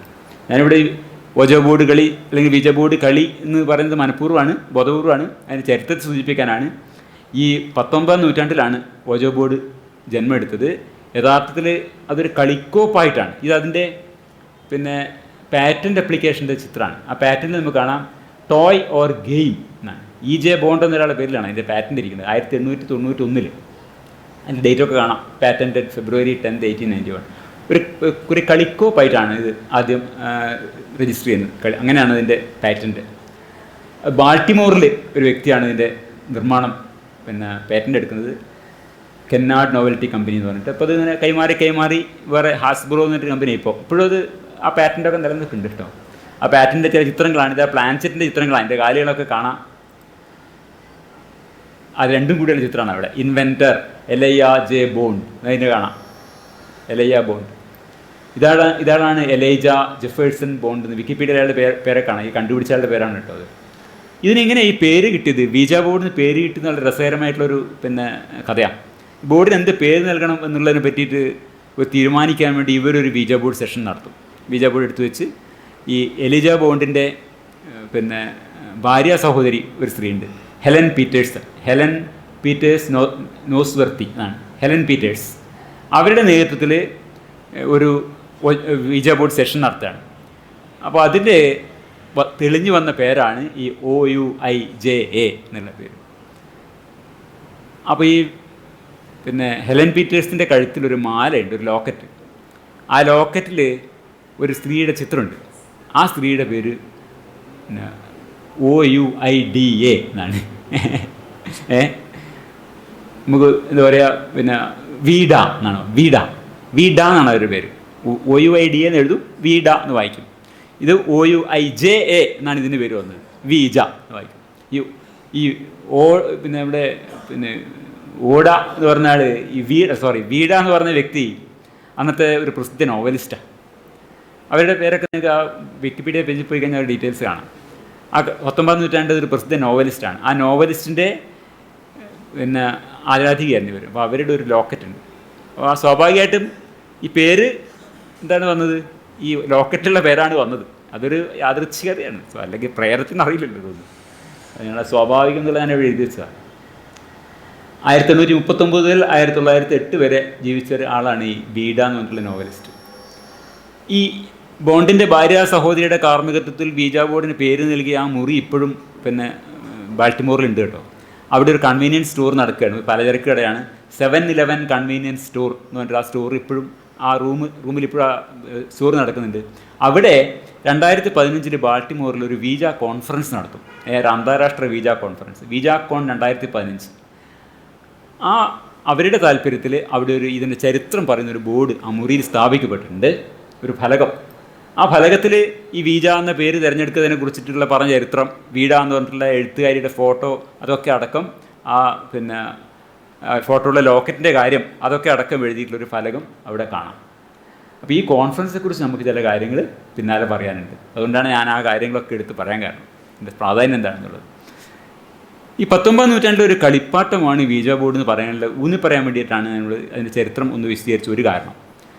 ഈ മനുഷ്യ മസ്തിഷ്കത്തിൻ്റെ സംവേദനശേഷി, ഗ്രഹണശേഷി, കർത്തൃത്വശേഷി, ഇതിലൊക്കെ പരിമിതികളെയും പ്രത്യേകതകളെയും, അതാണ് ഞാൻ നേരത്തെ പറഞ്ഞ പോലെ മാജീഷ്യൻസും മെൻ്റലിസ്റ്റുകളും ഉപയോഗിക്കുന്നത്. ഇതിൻ്റെ ഈ പ്രത്യേകതകൾ ഉപയോഗിക്കുന്ന പലതരം വിനോദോപാധികൾ, കളിപ്പാട്ടങ്ങൾ 19-ാം നൂറ്റാണ്ടിൽ ഉണ്ടായിട്ടുണ്ട്. അതിൻ്റെ ഒരെണ്ണം ചിത്രമാണ് നിങ്ങളിവിടെ കാണുന്നത്. ഇതിൻ്റെ പേര് തോമാട്രോപ്പ് എന്നാണ്. 1825 ഉണ്ടായതാണ്. നമ്മുടെ വീജ ബോർഡിലൊക്കെ കുറേ കൊല്ലം മുമ്പുള്ളൊരു പിന്നെ കളിപ്പാട്ടമാണ്. അയർട്ടൺ പാരീസ് എന്ന് പറഞ്ഞിട്ടുള്ള ആൾ ഉണ്ടാക്കിയതാണ്, ഇംഗ്ലീഷുകാരനാണ്. കളിപ്പാട്ട നിർമ്മാണം വളരെ ലളിതമായിട്ടുള്ള ഉപകരണമാണ്. അപ്പോൾ വൃത്താകൃതിയിലുള്ളൊരു ഡിസ്ക്കാണ് നമ്മൾ അതിൻ്റെ ബേസിസ്. അതിൻ്റെ 2 ചരട് 2 സൈഡിൽ വരച്ചിട്ട് അതിനിങ്ങനെ അങ്ങോട്ടും ഇങ്ങോട്ടും വരച്ചു കഴിഞ്ഞാൽ 2 ഭാഗത്തുള്ള ചിത്രങ്ങൾ മാറി മാറി വരും. അപ്പോൾ ഒരു ഭാഗത്തൊരു പക്ഷിയും ഒരു ഭാഗത്തൊരു കൂടുമാണെങ്കിൽ ആ പക്ഷി കൂടുതലായത് നമുക്ക് കാണാൻ പറ്റും. ആ രീതിയിലുള്ള ഒരു സാധനമാണ് തോമാട്രോപ്പ്. ഈ തോമാട്രോപ്പ് തുടങ്ങിയിട്ട് cinema theatre, computer, mobile phone, ഇങ്ങനെ വിവിധങ്ങളായിട്ടുള്ള സ്ക്രീനുകളിൽ നമ്മൾ കാണുന്ന ചലനചിത്രങ്ങൾ അടിസ്ഥാനപരമായി പ്രവർത്തിക്കുന്നത് ഏറെക്കുറെ ഒരേ സംഗതിയുടെ മുകളിലാണ്. മനുഷ്യ മസ്തിഷ്കത്തിൻ്റെ ഒരു സവിശേഷ സ്വഭാവമാണ് അത് പ്രയോജനപ്പെടുത്തുന്നത്. അത് കാരണം ഒന്നിനു പിറകെ ഒന്നായിട്ട് വരുന്ന ദൃശ്യങ്ങൾ ഒരു സെക്കൻഡിൽ ഒരു 10-12 കൂടുതലായാൽ നമ്മളതിനെ ചലനമായിട്ടാണ് കാണുക. അപ്പോൾ ആ ഒരു പ്രത്യേകതയാണ് ഈ തോമാട്രോപ്പ് മുതൽ സിനിമ വരെ ഉപയോഗിച്ചുകൊണ്ടിരിക്കുന്നത്. അതുപോലെ തോമാട്രോപ്പ് എന്നതുപോലെ മനുഷ്യ മസ്തിഷ്കത്തിൻ്റെ ഒരു പ്രത്യേകതയെ ഉപയോഗിക്കുന്ന ഒരു ഉപകരണമാണ് ഈ വീജ ബോർഡ്. ഇതിലേക്കാണ് നമ്മൾ വരുന്നത്. അപ്പോൾ ഇത് അറിഞ്ഞുകൊണ്ടാണ് ചെയ്തത് നമ്മൾ വിചാരിക്കരുത്. അപ്പോൾ കാരണം അതിൻ്റെ ഡീറ്റെയിൽസൊക്കെ, ഇതെങ്ങനെയാണ്, എത്രത്തോളം വേഗതയിൽ ചിത്രങ്ങൾ മാറുമ്പോൾ അത് കാഴ്ചക്കാരന് സ്വാഭാവിക ചലനമായിട്ട് അനുഭവപ്പെടും, അതെങ്ങനെ ഈ ഫ്രെയിമുകൾ കണ്ണിൽ പതിയാണ്, അതിൻ്റെ ദൃശ്യങ്ങൾ എങ്ങനെ റെക്കോർഡ് ചെയ്യണം, എങ്ങനെ പ്രൊജക്റ്റ് ചെയ്യണം, ഇതൊക്കെ പിൽക്കാലത്ത് വന്നിട്ടുള്ള അറിവുകളാണ്.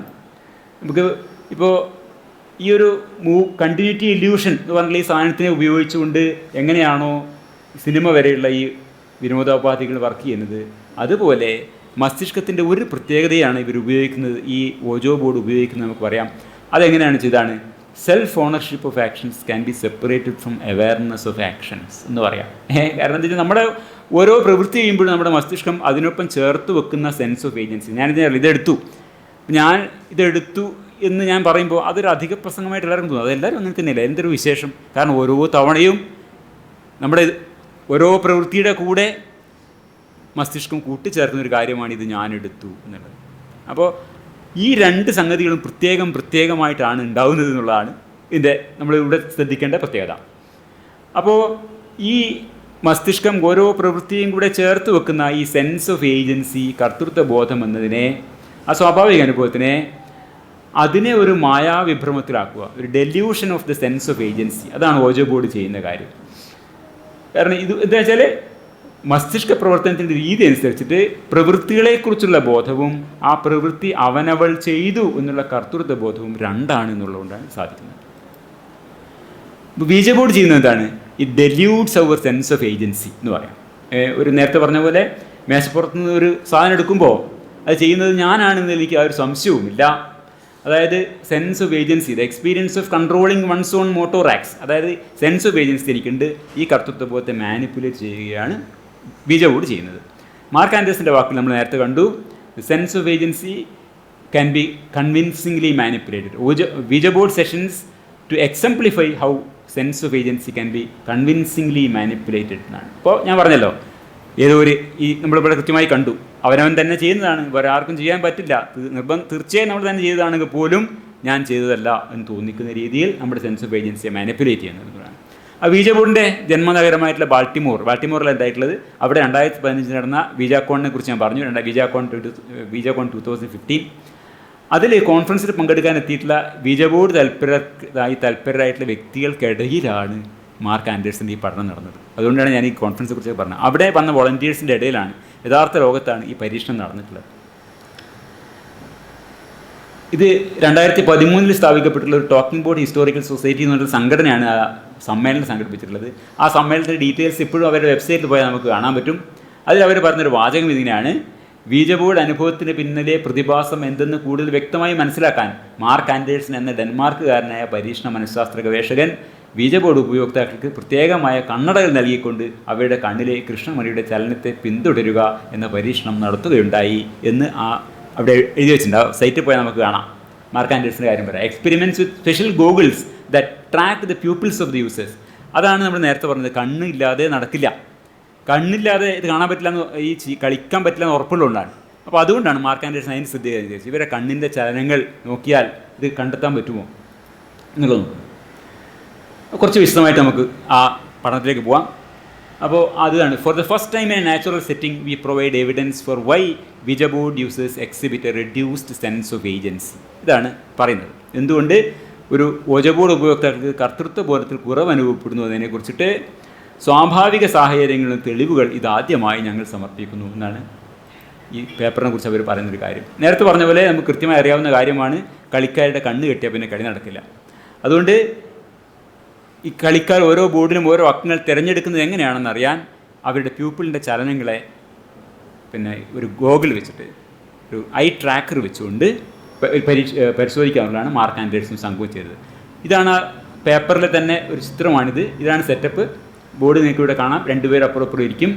അപ്പോൾ 140 പേരെയാണ് ഇത് വോളണ്ടിയർമാരായിട്ട് തിരക്കുന്നത്. അവരെ 2 പേരുള്ള 20 ജോഡികളാക്കി തിരിക്കും. എന്നിട്ട് ഓരോ ആളുടെയും കണ്ണിൽ വീഡിയോ ക്യാമറ ഘടിപ്പിച്ചിട്ടുള്ള പ്രത്യേക കണ്ണടകൾ വെക്കും. എന്നിട്ട് ഈ ഐ ട്രാക്കേഴ്സ് ഉപയോഗിച്ചുകൊണ്ട് ഓരോ നിമിഷത്തിലും ഓരോ കളിക്കാരനെയും കണ്ണ് എവിടെയാണ് പോകുന്നത് എന്നവർ ട്രാക്ക് ചെയ്യുകയാണ് ചെയ്യുന്നത്. അപ്പോൾ ഇത് എളുപ്പപ്പണിയാണ് വിചാരിക്കരുത്. ഈ ഐ ട്രാക്കറിൽ നിന്ന് ലഭിക്കുന്ന വീഡിയോ അനോട്ടേഷൻ സോഫ്റ്റ്വെയർ ഉപയോഗിച്ചിട്ട് 2 കോഡർമാർ പരിശോധിക്കും. ഈ കരു നീങ്ങിയ അക്ഷരത്തിലേക്കാണോ അല്ല മറ്റെവിടത്തെങ്കിലും ആണോ ഓരോ കളിക്കാരനും നോക്കിക്കൊണ്ടിരുന്നത് എന്നത് ഈ വീഡിയോ ഒന്ന് മനസ്സിലാക്കാൻ പറ്റും. 1 മിനിറ്റ് ദൈർഘ്യമുള്ള വീഡിയോ ഒന്ന് അനോട്ടേറ്റ് ചെയ്യാൻ ഏകദേശം 1.5 മണിക്കൂർ എടുക്കുന്നതാണ്. അങ്ങനെ 4 മണിക്കൂർ ദൈർഘ്യമുള്ള ടോട്ടൽ വീഡിയോ മുഴുവൻ അവർ അനോട്ടേറ്റ് ചെയ്തു. ഓരോ ഗ്രൂപ്പും 2 സെഷനായിട്ടാണ് ഇത് ചെയ്യുന്നത്.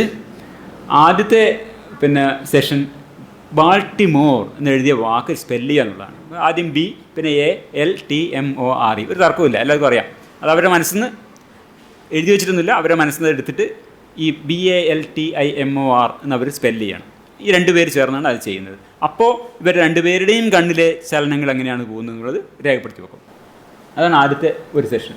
പിന്നത്തെ സെഷനിൽ സാധാരണ ബീജ ബോർഡ് സെഷനിൽ എന്താണോ ചെയ്യുന്നത് അതുപോലെയുള്ള കാര്യങ്ങൾ തന്നെയാണ്. നമ്മളൊരു രോമാഞ്ച സിനിമയൊക്കെ കാണുമ്പോൾ നമ്മൾ വിചാരിക്കുന്നത് വെച്ചാൽ എല്ലാ സെഷനിലും കൃത്യമായിട്ടുള്ള മറുപടി പറയും, പിന്നെ വന്നയാളുടെ അച്ഛൻ വേറൊരാളാണെങ്കിൽ അതുവരെ വിളിച്ചു പറയും എന്നൊക്കെയാണ് സിനിമയിൽ വരുന്നത്. അങ്ങനെയൊന്നും സംഭവിക്കില്ല. പല കളികളിലും ഈ പല സെഷനുകളിലും കൃത്യമായിട്ടുള്ള ഒരു സെൻസിബിളായിട്ടുള്ള അർത്ഥപൂർണ്ണമായ ഒരു വാക്ക് പോലും ഉണ്ടായില്ല എന്നും വരാം. 143 പ്രതികരണങ്ങളാണ് ഈ പരീക്ഷണത്തിൽ മൊത്തം ഉണ്ടായത്. അതിൽ 67 എണ്ണമാണ് അർത്ഥപൂർണ്ണമായിരുന്നത്. മീനിങ് ഫുൾ എന്ന് പറഞ്ഞാൽ അത് വസ്തുനിഷ്ഠമായിരുന്നു, സത്യമായിരുന്നു എന്നൊന്നും അർത്ഥമില്ല. അസംബന്ധമായിരുന്നില്ല, അർത്ഥശൂന്യമായിരുന്നില്ല എന്നുള്ളത് മാത്രം. ഉദാഹരണം പറഞ്ഞാൽ, ഇപ്പോൾ കളിക്കാരൻ ചോദിക്കുന്നു നിങ്ങളുടെ പേര് പറയാമോ, അപ്പോൾ ഓജബോർഡിൽ നിന്ന് HENRY എന്ന് ഉത്തരം കിട്ടി. അപ്പോൾ അതൊരു മീനിങ് ഫുൾ റെസ്പോൺസാണ് എന്ന് പറയാം.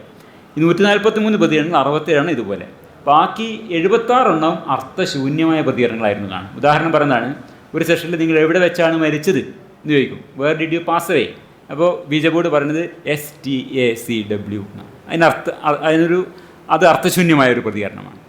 അപ്പോൾ അർത്ഥശൂന്യമായ പ്രതികരണങ്ങളുണ്ട്, അർത്ഥശൂന്യമല്ലാത്ത പ്രതികരണങ്ങളുണ്ട്. എന്താണ് ഈ പരീക്ഷണങ്ങളിൽ നിന്ന് ആൻഡേഴ്സണും സഹപ്രവർത്തകരും മനസ്സിലാക്കിയ കാര്യങ്ങൾ ചില നിരീക്ഷണങ്ങൾ വഴിയായിട്ട് പറയാം. അത് ചിത്രങ്ങളൊക്കെ കൊടുത്തിട്ടുണ്ട്. നമുക്കറിയാം, തീർച്ചയായിട്ടും കളിക്കാർ മാത്രമാണ് കരുനീക്കിയിട്ട് ഓരോരോ ഉത്തരങ്ങൾ നൽകുന്നത്, അല്ലാതെ അവിടെ യാതൊരു അഭൗമ ശക്തിയും പ്രവർത്തിക്കുന്നില്ല. അതിന് പ്രത്യേകം പറയേണ്ടതില്ല. ഓരോ വ്യക്തിയുടെയും നോട്ടം എന്താണ് പ്രവചിക്കുന്നത് നോക്കിയാൽ ഈ ബാൾട്ടിമോർ എന്നുള്ള വാക്ക് ഓജബോർഡ് ഉപയോഗിച്ച് രേഖപ്പെടുത്തുമ്പോൾ ഉള്ള ആ പ്രവചന കൃത്യത അതിനേക്കാൾ ഗണ്യമായ രീതിയിൽ കുറവാണ് ഓജബോർഡ് വെച്ചിട്ട് യഥാർത്ഥത്തിൽ ചോദ്യങ്ങൾക്ക് ഉത്തരം കണ്ടെത്താൻ ശ്രമിക്കുമ്പോഴുള്ള കൃത്യത എന്നാണ് പറയുന്നത്. അതായത് ഒരു ഇൻഡിവിജ്വൽ ലെവലിൽ എടുക്കുമ്പോൾ അങ്ങനെയാണ് കാണുന്നത്. അപ്പോൾ ഇതിലിപ്പോൾ നമ്മളെ ചിത്രത്തിൽ നോക്കാം, ഇവിടെ നോക്കാം. ഈ X ആക്സിസിൽ കൊടുത്തിരിക്കുന്നത് വാക്കുകളുടെ അക്ഷരക്രമമാണ്. ഒന്നാമത്തെ അക്ഷരം, രണ്ടാമത്തെ അക്ഷരം, ഇവിടെ 9 എണ്ണം കാണാം. അങ്ങനെ 9ാമത്തെ അക്ഷരം വരെ ഉള്ള ശരിയായ അക്ഷരം പ്രവചിക്കാനുള്ള ശരാശരി സാധ്യതയാണ് മേലെ Y ആക്സിസിൽ കൊടുത്തിട്ടുള്ളത്. അപ്പോൾ ആദ്യത്തെ ചിത്രം, ഈ ഭാഗം വ്യക്തിതലത്തിലുള്ള നിരീക്ഷണമാണ്. ആ മേലെ കാണുന്ന കറുത്ത വരെയാണ് വോളണ്ടറി ആക്ഷൻ കണ്ടീഷൻ എന്ന് വെച്ചാൽ ബാൾട്ടിമോർ എന്ന് സ്പെല്ല് ചെയ്യുന്നത്. അപ്പോൾ അതാണ് ആ നിരീക്ഷണം. അതിലെ പ്രവചന കൃത്യത നമുക്ക് കാണാം ആദ്യമേ വളരെ ഉയർന്നതാണ്. അത് വളരെ വലിയ വ്യത്യാസങ്ങളൊന്നും ഇല്ലാതെ തുടരുന്നുണ്ട്. ചെറിയ ചെറിയ വ്യത്യാസങ്ങളുണ്ട്. അപ്പോൾ ഇൻഡിവിജ്വൽ എന്നുള്ള നിലക്ക് ചെറിയ വ്യത്യാസങ്ങൾ വരുന്നുണ്ട്. ഏറെക്കുറെ ഉയർന്നു തന്നെ ഇരിക്കുന്നുണ്ട് പ്രവചന കൃത്യത. അത് ഒന്നാമത്തെ അക്ഷരത്തിൽ തന്നെ ഉയർന്ന രീതിയിലാണ്, ഉയർന്ന പ്രവചന കൃത്യതയുണ്ട്. അത് ഏതാണ്ട് അതേപോലെ തുടരുന്നതും നമുക്ക് കാണാൻ പറ്റും. ഈ താഴെ കാണുന്ന ഡോട്ടഡ് ലൈനാണ്. അത് പ്രേതാത്മകമായി സംസാരിക്കാനുള്ള ആ സമയത്ത് ശ്രമിക്കുമ്പോഴുള്ള നിരീക്ഷണമാണ്.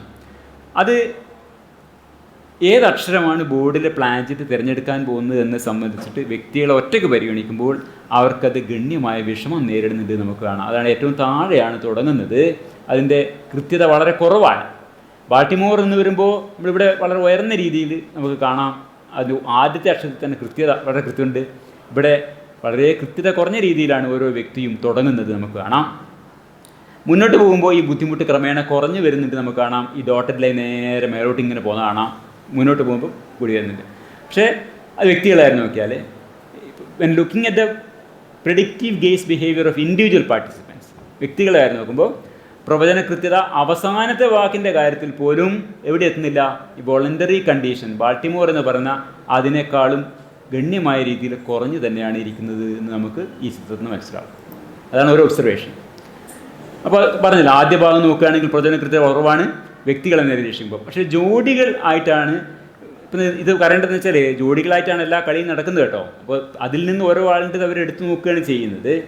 അപ്പോൾ വോളണ്ടറി ആക്ഷൻ കണ്ടീഷനിലുള്ള പ്രവചന കൃത്യതയേക്കാൾ ഗണ്യമായ രീതിയിൽ കുറവാണ് ബീജ ബോർഡിലുള്ള പ്രവചന കൃത്യത എന്ന് നമുക്ക് കാണാം. അവിടെ മറ്റൊരു വലിയ ജോഡി എന്ന നിലയിലുള്ള പ്രവചന കൃത്യത എത്രത്തോളം നിൽക്കുന്നതാണ്. അതിലും ഈ 2 സെറ്റിങ്ങുകളിലും ആ കാര്യം നോക്കി. അതായത് ഈ 2 പേരിൽ ഒരാളെങ്കിലും, എന്താണ് ഈ ജോഡി എന്നുള്ള നിലക്ക്, ഈ 2 പേരിൽ ഒരാളെങ്കിലും കൃത്യത എന്ന് വരേണ്ടടുത്ത് തന്നെ വരുന്നുണ്ടോ, അത് ആരെങ്കിലും ഒരാളെങ്കിലും നോക്കുന്നുണ്ടോ എന്ന് നോക്കി. അപ്പോൾ അതാണ് ഒരു ജോഡിയിൽ കൃത്യതയുണ്ടോ എന്ന് നോക്കുന്നതിൻ്റെ കാര്യം.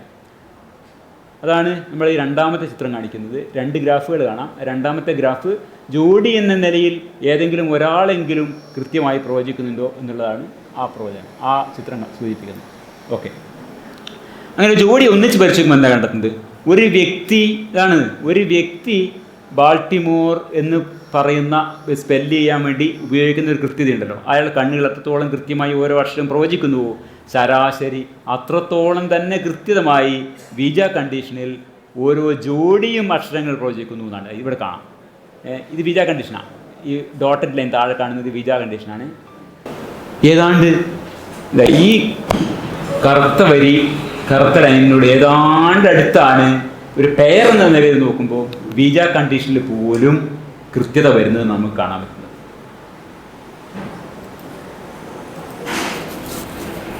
ഇതിൽ ഞാൻ രണ്ട് കറുത്ത ചുവന്ന ആരോ ഞാൻ ഇട്ടിട്ട് കാണാം.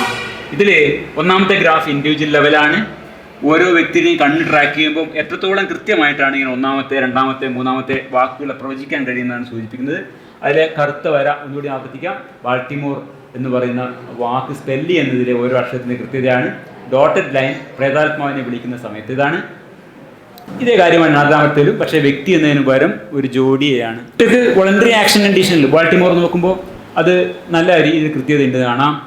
അതിൽ ഓരോ വാക്കിനും ഉള്ള ഉയർന്ന പ്രവചന കൃത്യത ഏതാണ്ട് അതേ കൃത്യതയിലാണ് ഒരു ജോഡി അത് പ്രവചിക്കുന്നതാണ് നമ്മൾ കാണുന്നത്. അതാണ് ഞാൻ ആ ആരോ മാർക്ക് ഇട്ടേക്കുന്നത്, ഉണ്ടല്ലേ? ഇതിപ്പോൾ നാലാമത്തെ അക്ഷരം എത്രത്തോളം കൃത്യതയോടെ പ്രവചിക്കുന്നു എന്നാണ് കാണിക്കുന്നത്. അത് രണ്ട് ഏതാണ്ട് തുല്യമാണ്. അത് രണ്ട് പേര് ചേർന്ന് ഈ ആത്മാവിനെ വിളിക്കുമ്പോൾ അവർ ഓരോ അതിലൊരാളെങ്കിലും അത് കൃത്യമായി പ്രവചിച്ചിരിക്കും എന്നുള്ളതാണ് ഓരോ തവണയും. അത് ഈക്വലാണ്. അത് ബാൾട്ടിമോർ എന്ന വാക്ക് എങ്ങനെയാണ് സ്പെല്ല് ചെയ്യുന്നത് അതേ കൃത്യതയോടുകൂടിയാണ് ഈ പ്രേതത്തിൻ്റെ പേരും ചോദ്യങ്ങൾക്കുള്ള ഉത്തരങ്ങൾ ഒരു പെയർ എന്ന നിലയിൽ ഉണ്ടായി വരുന്നത് എന്നുള്ളതാണ് അവിടെ നമ്മൾ മനസ്സിലാക്കേണ്ടത്. അതായത് അവർ മുൻ ഉദ്ദേശങ്ങളൊന്നും ഇല്ലാതെയാണ് ചെയ്യുന്നതെന്നുള്ളതാണ്. ഒരാളല്ലെങ്കിൽ മറ്റൊരാൾ ഉദ്ദേശിക്കുന്ന അക്ഷരത്തിലേക്കാണ് ഓരോ ബീജബോർഡ് കളിയിലും കരു എപ്പോഴും നീങ്ങുന്നത് എന്നതാണ് നമ്മളിത് മനസ്സിലാക്കേണ്ടത്. പക്ഷേ എല്ലാ അക്ഷരങ്ങളും ഒരാളല്ല ഉദ്ദേശിക്കുന്നത് കേട്ടോ. അപ്പോൾ മാർക്ക് ആൻഡേഴ്സൻ്റെ പേപ്പറിലെ അവസാനത്തെ ഖണ്ഡികയിലെ ഒരു വാക്യമാണ് ഞാൻ ഇവിടെ ഉദ്ധരിക്കുന്നത്. പ്രവചനശീലം എന്നത് മനുഷ്യ മനസ്സിൻ്റെ സ്വാഭാവിക പ്രവർത്തനമാണ്. അങ്ങനെ വ്യത്യസ്തമായ പ്രവചനങ്ങളിലേക്ക് നീങ്ങുന്ന ഒന്നിലേറെ, ഇവിടെ രണ്ടുപേരാണ്, ഒന്നിലേറെ മനസ്സുകൾ ഒന്നിച്ച് പ്രവർത്തിക്കുമ്പോൾ സംഭവിക്കുന്നത് എന്താണ്?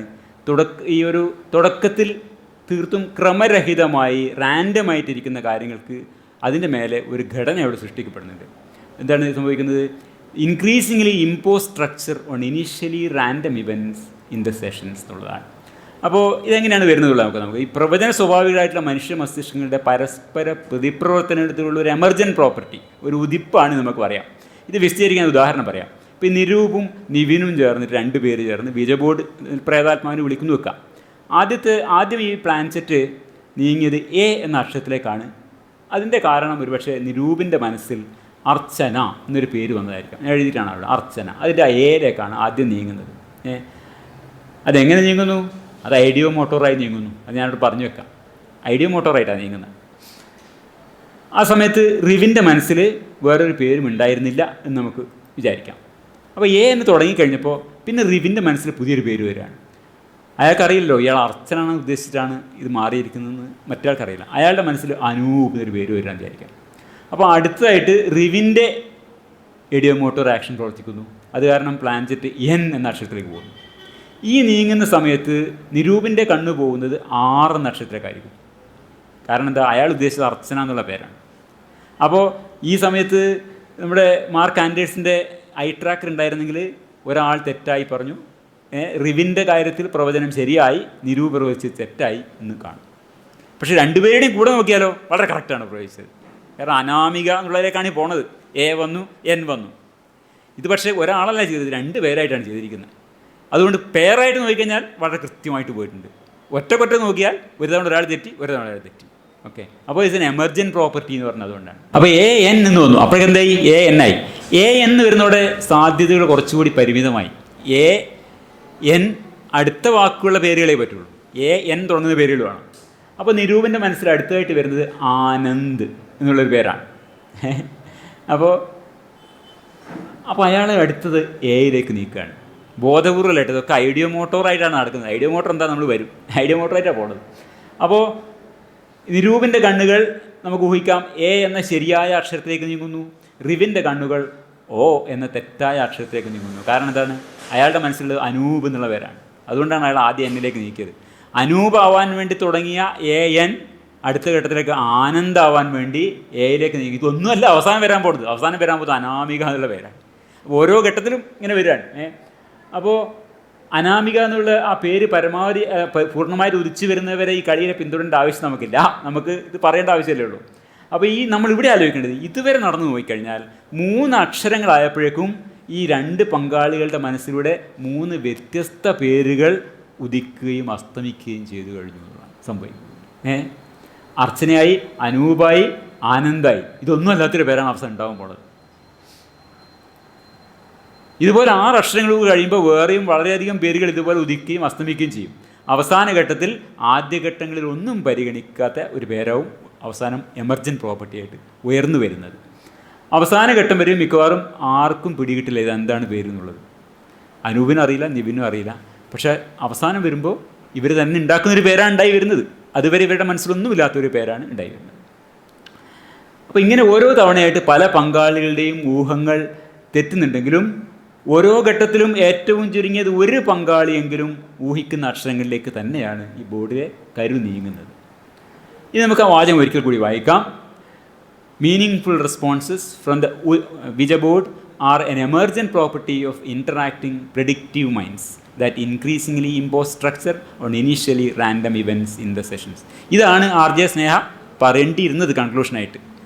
ഓജ ബോർഡ് വർക്ക്സ്, എന്താ ഒരു ശക്തിയുണ്ട്, ആ ശക്തി എന്താണെന്ന് അറിയില്ല, ബട്ട് ഓജ ബോർഡ് വർക്ക്സ് എന്നല്ല പറയേണ്ടത്. ഒരു യുക്തിചിന്ത പ്രയോഗിക്കുന്ന ഒരു ഇൻ്റർനെറ്റ് നോക്കുന്ന ഒരാൾ കൺക്ലൂഷനായിട്ട് പറയേണ്ടത് എന്താണ്? Meaningful responses from the ouija board are an emergent property of interacting predictive minds that increasingly impose structure on initially random events in the sessions എന്നുള്ളതാണ്. പ്രതിപ്രവർത്തനത്തിലൂടെ പ്രവചന സ്വഭാവമുള്ള വിവിധ മനസ്സുകളുടെ ഒരു സവിശേഷതയായി ഉയർന്നു വരുന്നതാണ് വിജ ബോർഡിലെ അർത്ഥവത്തായ പ്രതികരണങ്ങൾ. പ്രതിപ്രവർത്തിക്കുന്ന ഈ മനസ്സുകൾ തുടക്കത്തിൽ തീർത്തും ക്രമരഹിതമായി നടക്കുന്ന കാര്യങ്ങൾക്ക് മേലെ ക്രമേണ ഒരു ഘടന രൂപപ്പെടുത്തുന്നുണ്ട്.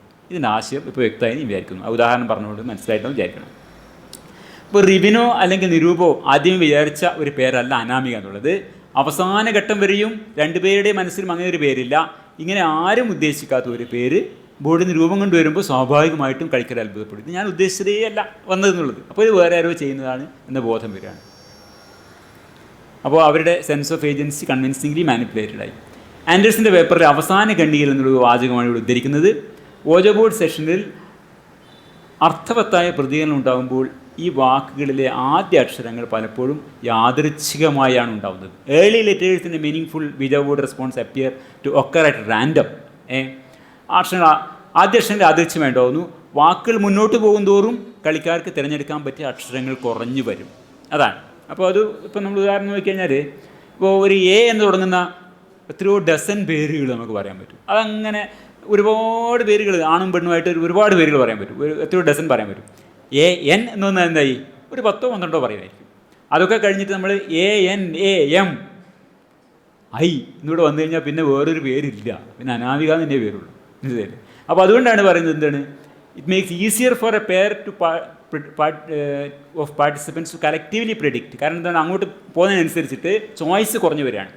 The meaningful word options available to the participants decrease as the response on the Ouija board unfolds. അപ്പോൾ അത് അക്ഷരങ്ങൾ മുന്നോട്ട് പോകുന്നതിനനുസരിച്ചിട്ട് തിരഞ്ഞെടുക്കാവുന്ന പേരുകളുടെ സാധ്യത കുറയുകയും കൃത്യമാവുകയും ചെയ്യുന്നതാണ്. അപ്പോൾ അത്രയും കൃത്യത അവസാന ഘട്ടങ്ങളിൽ കൃത്യത കൂടും. നമുക്ക് ആ ഗ്രാഫ് ഓർക്കാം. ഗ്രാഫ് മേലോട്ട് മേലോട്ട് മേലോട്ട് ഇങ്ങനെ പോകുന്ന കാണാം. ആ ചിത്രം ഞാൻ ഒന്നുകൂടി കാണിക്കാം. ഇതാ ഗ്രാഫ്, ഈ ഡോട്ടഡ് ലൈൻ 2 ഇത് മേലോട്ട് ഇങ്ങനെ പോകുന്നതാണ്. തുടക്കത്തിൽ ഒരു രൂപമില്ല, റാൻഡമായിട്ട് എന്തെങ്കിലും വരികയാണ്. പിന്നെ പിന്നെ പിന്നെ പിന്നെ ചോയ്സുകൾ കുറയുന്നതനുസരിച്ചിട്ട് കൃത്യത കൂടി കൂടി വരും എന്നുള്ളതാണ്. വ്യക്തി എന്ന നിലയിൽ നോക്കിയാലും ജോഡി എന്ന നിലയിൽ നോക്കിയാലും കണ്ണുകൾ ഉയർന്ന കൃത്യതയോടെ തന്നെ ഓരോ അക്ഷരവും പ്രവചിക്കുന്നുണ്ട് എന്നുള്ളതാണ്. ഇത് നമ്മുടെ ആദ്യത്തെ ഇതിൽ ഈ ബാൾട്ടിമോർ നിലയിൽ ഇവിടെ കൃത്യത കുറവാണ്. പിന്നെ ആ കൃത്യത കൂടി വരുന്ന കാണാം. വിജ കണ്ടീഷൻ നോക്കിക്കഴിഞ്ഞാൽ ഇവിടെ ഈ നമ്മൾ ഡോട്ടഡ് ലൈൻ നോക്കിക്കഴിഞ്ഞാൽ നമ്മൾ നോക്കാം. ഇവിടെ ഒരു വ്യക്തി എന്ന നിലയിൽ നോക്കിക്കഴിഞ്ഞാൽ 0.25 കൃത്യത തുടങ്ങുന്നത്. പേരായി നോക്കുമ്പോൾ കുറേ കൂടി ഉയർന്ന കൃത്യതയിലാണ്. പക്ഷേ രണ്ടിടത്തും കൃത്യത വളരെ സ്റ്റഡിയായിട്ട് കൂടി വരുന്നതായി നമുക്ക് കാണാം. ഇങ്ങനെ കൂടി വരുന്ന കാണാം. എന്തുകൊണ്ടാണ് ഈ കൃത്യത കൂടി വരുന്ന കാര്യമാണ് നമ്മൾ മുമ്പ് പറഞ്ഞത്. അക്ഷരങ്ങൾ കൂടുന്തോറും ചോയ്സ് കുറയും, കൃത്യത കൂടും. ഓക്കെ. പെയർ എന്ന വാക്കിൽ ഈ കൃത്യത ഓരോ വാക്കിലും വർദ്ധിച്ച് വന്ന് എവിടെ എത്തും? വർദ്ധിച്ച് വന്നിട്ട് ബാൾട്ടിമോർ എന്ന് ഒരാൾ ഒറ്റയ്ക്കിരുന്ന് പറഞ്ഞ അതേ കൃത്യത നമുക്ക് അവിടെ കിട്ടുന്നത് കാണാം. ഓക്കെ. അതിനേക്കാൾ അതേ കൃത്യത ഇതിനേക്കാളും കൃത്യമായ വളരെ ഉയർന്നു പോകുന്നതായിട്ട് നമുക്ക് കാണാം. ഞാൻ ഏറോ മാർക്കിട്ട് സൂചിപ്പിച്ചത്. ഇവിടെയാണ് നമ്മൾ വരുന്നത്. അവരുടെ തന്നെ കണ്ണും അവരുടെ തന്നെ കൈയും ഉപയോഗിച്ച് അവർ തന്നെ തള്ളി ഓരോ അക്ഷരത്തിൽ എത്തിച്ചിട്ടാണ് ഓരോ ബോധപാഠിൽ വാക്കുണ്ടാവുന്നെങ്കിലും അത് ചെയ്തത് വേറെ ഏതോ ഒരു ശക്തിയാണ്, ഞങ്ങളല്ല എന്ന ബോധ്യം കളിക്കാർക്കുണ്ടാവുന്നുണ്ട്. അതായത് എന്തുകൊണ്ടാണ് അവരുടെ സെൻസ് ഓഫ് ഏജൻസി നഷ്ടമായി പോകുന്നതിന് എന്ന് സംബന്ധിച്ചിട്ട് പ്രാഥമിക ധാരണകൾ നമുക്കിപ്പോൾ കിട്ടിക്കഴിഞ്ഞു. ഇതിനെ ഒന്നുകൂടി വിശദമായി വിവരിക്കാനാണ് ഞാൻ അടുത്ത ഭാഗത്ത് ശ്രമിക്കുന്നത്. ഇത് കുറച്ച് സാങ്കേതിക ജടിലമായിട്ടുള്ള കാര്യമാണ്. ഇവിടെ ഒരു കാര്യം ശ്രദ്ധിക്കേണ്ടത്, വിസ ബോർഡുമായി ബന്ധപ്പെട്ടു എന്തുകൊണ്ടാണ് ഈ ഒരു സെൻസ് ഓഫ് ഏജൻസി നഷ്ടമുണ്ടാകുന്നതിനെ സംബന്ധിച്ചിട്ട് കൃത്യമായിട്ടുള്ളൊരു ശാസ്ത്രീയ വിവരണം ഇന്ന് ലഭ്യമാണ് എന്ന് ബോധ്യപ്പെടുത്തുക മാത്രമേ എൻ്റെ ഉദ്ദേശമുള്ളൂ. അതുകൊണ്ട് തന്നെ 2-3 ഘടകങ്ങളുള്ള ഈ വിശദീകരണത്തിൻ്റെ വളരെ പ്രധാനമായിട്ടുള്ള ഒരു ഭാഗം മാത്രമേ ഞാൻ ചർച്ച ചെയ്യുന്നുള്ളൂ. കാരണം അതിൻ്റെ ആവശ്യം നമുക്കുള്ളൂ. ഈ പേപ്പർ വായിച്ചിട്ടുള്ളവർ ആ വിശദീകരണം അതിൻ്റെ പൂർണ്ണതയിൽ ഞാൻ വിവരിച്ചില്ല എന്നൊരു ആക്ഷേപം പറയാനിടയുണ്ട്. അതുകൊണ്ടാണ് ഞാൻ ആ കാര്യം മുൻകൂറായിട്ട് പറഞ്ഞു വെക്കുന്നത്. ആ ശാസ്ത്രീയ വിശദീകരണത്തിലേക്ക് നമുക്ക് കിടക്കാം. ആൻഡേഴ്സൻ്റെ പേപ്പറിൽ ഒരു ഖണ്ഡികയാണ് ഇവിടെ ഉദ്ദേശിച്ചിട്ടുള്ളത്. ചലന നിയന്ത്രിതത്തിലുള്ള brain predicts the sensory consequence of action then compares this prediction to actual consequence. അതാണ് അതിൻ്റെ ആ ഫുൾ വാചകം ഇങ്ങനെയാണ് വരുന്നത്. അതിൻ്റെ ഒരു ഏകദേശ തർജ്ജമയും വായിക്കാം. ചലന നിയന്ത്രണത്തിനുള്ള മസ്തിഷ്ക വ്യവസ്ഥയുമായി ബന്ധപ്പെട്ടിട്ടാണ് കർത്തൃത്വബോധം അല്ലെങ്കിൽ സെൻസ് ഓഫ് ഏജൻസി ഓർഡറെടുക്കുന്നത് എന്നാണ് അത് പരക്കെ അംഗീകരിക്കപ്പെട്ട സിദ്ധാന്തമാണ്. ഓരോ പ്രവൃത്തിയുടെയും സെൻസറി കോൺസിക്വൻസസ്, ഇന്ദ്രിയ അനുഭവം എന്താണ് എന്ന് മസ്തിഷ്കം പ്രവചിക്കുകയും യഥാർത്ഥത്തിൽ എന്ത് നടന്നത് എന്നതുമായി ഈ പ്രവചനത്തെ തട്ടിച്ച് നോക്കുകയും ചെയ്യുന്നുണ്ടെന്നുള്ളതാണ്. The brain predicts sensory. നമ്മളൊന്ന് ചെയ്യുമ്പോൾ, ഞാനിത് എടുക്കുമ്പോൾ, ഈ പ്രവൃത്തി ചെയ്യുമ്പോൾ അതിൻ്റെ ഇന്ദ്രിയ അനുഭവം എന്താണ്, എനിക്കിതിൻ്റെ ആ കനം ഫീൽ ചെയ്യാം, എനിക്കിതിനെ കാണാം, ഉയർത്താം, ഇതെടുക്കുമ്പോൾ എന്താണ് സംഭവിക്കാൻ പോകുന്നത് എന്നതിനെപ്പറ്റി മസ്തിഷ്കം ഒരു പ്രവചനം ഉണ്ടാക്കുന്നുണ്ട്. സെൻസറി കോൺസിക്വൻസ് ഓഫ് ആക്ഷൻ പ്രവചിക്കപ്പെടുന്നുണ്ട്. അതാണ് പറഞ്ഞത്. Brain predicts sensory consequence of action. അത് കഴിഞ്ഞിട്ട് അതിനെ ആ പ്രെഡിക്ഷനെ കമ്പയർ ചെയ്ത് നോക്കുന്നുണ്ട്. അങ്ങനെ കമ്പയർ ചെയ്തിട്ടാണ് ഞാൻ എടുത്തു എന്ന് ബോധ്യപ്പെടുന്നതെന്നാണ് അതിൻ്റെ മെക്കാനിസം. ഞാനൊരു കാര്യം ചെയ്യുമ്പോൾ ഈ പൊക്കൽ കൊണ്ട്, ഈ ചെയ്യുന്നത് കൊണ്ട്, എൻ്റെ പ്രവൃത്തി കൊണ്ട് ഇന്ദ്രിയം അനുഭവം എന്താണെന്ന് മസ്തിഷ്കം പ്രവചിക്കുകയും യഥാർത്ഥത്തിൽ എന്ത് നടന്നു എന്നതുമായി ആ പ്രവചനം തട്ടിച്ചു നോക്കുകയും ചെയ്തുകൊണ്ടാണ് കർത്തൃത്വബോധം രൂപപ്പെടുത്തുന്നതാണ് സിദ്ധാന്തം. അപ്പോൾ ഈ പ്രഡിക്ഷനും കോൺസിക്വൻസസും മാച്ച് ചെയ്യുന്നുണ്ടെങ്കിൽ, അത് ഞാനിത് പൊക്കാൻ ഉദ്ദേശിക്കുന്നു, ഈ പൊക്കുമ്പോൾ ഉണ്ടാവാൻ പോകുന്ന ഇന്ദ്രിയ അനുഭവം എന്താണ് എന്ന് എനിക്കറിയാം. ഞാനിപ്പോൾ കണ്ണടച്ചിട്ടാണെങ്കിൽ പോലും ഇത് എടുത്തു കഴിഞ്ഞാൽ എനിക്കറിയാം അതിൻ്റെ ഭാരം എനിക്കറിയാം. ഞാൻ കണ്ണടച്ചിട്ട് എടുക്കുന്നത്, പക്ഷേ എനിക്കറിയാം ഞാനത് എടുത്തു കഴിഞ്ഞു. എൻ്റെ ഈ ഇടത് ഭാഗത്താണുള്ളതെന്നുള്ള എനിക്ക് ധാരണയുണ്ട്. ഞാൻ എൻ്റെ കൈ കൊണ്ട് പോയി അതിനെ എടുത്തു. അപ്പോൾ എനിക്കത് ഫീൽ ചെയ്യാം. എനിക്ക് എൻ്റെ സ്പർശന ശേഷി കൊണ്ടും എനിക്ക് മനസ്സിലാക്കാൻ പറ്റുന്നത് ഞാൻ എടുത്തു എന്നുള്ളത്. അപ്പോൾ ഇത് നമ്മുടെ മസ്തിഷ്കം നേരത്തെ പ്രെഡിക്റ്റ് ചെയ്തിട്ടുണ്ട്, ഇങ്ങനെ ഉണ്ടെങ്കിൽ അത് ഞാൻ ചെയ്തു കഴിഞ്ഞു. അങ്ങനെയാണ് അതിൻ്റെ ആ സെൻസറി കോൺസിക്വൻസസിനെ പ്രെഡിക്റ്റ് ചെയ്തെന്നാണ് ഇതാണ് ഉദ്ദേശിക്കുന്നത്. അപ്പോൾ ഇത് രണ്ടും മിസ്മാച്ചായി വിചാരിക്കാം. മിസ്മാച്ചായി, ഞാനിങ്ങനെ തപ്പി, വേറെ അതല്ലല്ലോ, ഞാനത് ചെയ്തിട്ടില്ല, ഉദ്ദേശിച്ച സാധനം ചെയ്തിട്ടില്ല, അതല്ലേ. അപ്പോൾ സെൻസറി കോൺസിക്വൻസ് പ്രിഡിക്റ്റ് ചെയ്തതായിട്ട് മിസ്മാച്ച് വന്നു. അപ്പോൾ ഐ ഡിഡ് ഇറ്റ് എന്ന് വരുന്നത് എപ്പോഴാണ്? മസ്തിഷ്കം നേരത്തെ കൂട്ടി എൻ്റെ പ്രവൃത്തിയുടെ ഇന്ദ്രിയാനുഭവം എന്തായിരിക്കുമെന്ന് പ്രിഡിക്റ്റ് ചെയ്തുമായി ഇത് മാച്ചായാൽ ഞാൻ ചെയ്തു. ഈ മാച്ചിങ്ങിലാണ് കിടക്കുന്നത്. മിസ്മാച്ച് ആയിക്കഴിഞ്ഞാൽ പ്രശ്നമായി. അപ്പോൾ കർത്തൃത്വബോധം, ഈ ഓജോ ബോർഡ് കളിക്കാരിൽ, ബീജ ബോർഡ് കളിക്കാരിൽ കുറഞ്ഞ കർത്തൃത്വബോധം ഉണ്ടാകുന്നതിന് കാരണം എന്താ വെച്ചാൽ ബോർഡിൻ്റെ പ്രതികരണം പ്രവചിക്കുന്നതിൽ കളിക്കാർക്ക് ബുദ്ധിമുട്ടുണ്ടാവുന്നു എന്നതിനാലാണെന്നാണ് ആൻഡേഴ്സൺ പറയുന്നത്. ഈ കാര്യമാണ് നമുക്ക് വിശദമായിട്ട് മനസ്സിലാക്കാനുള്ളത്.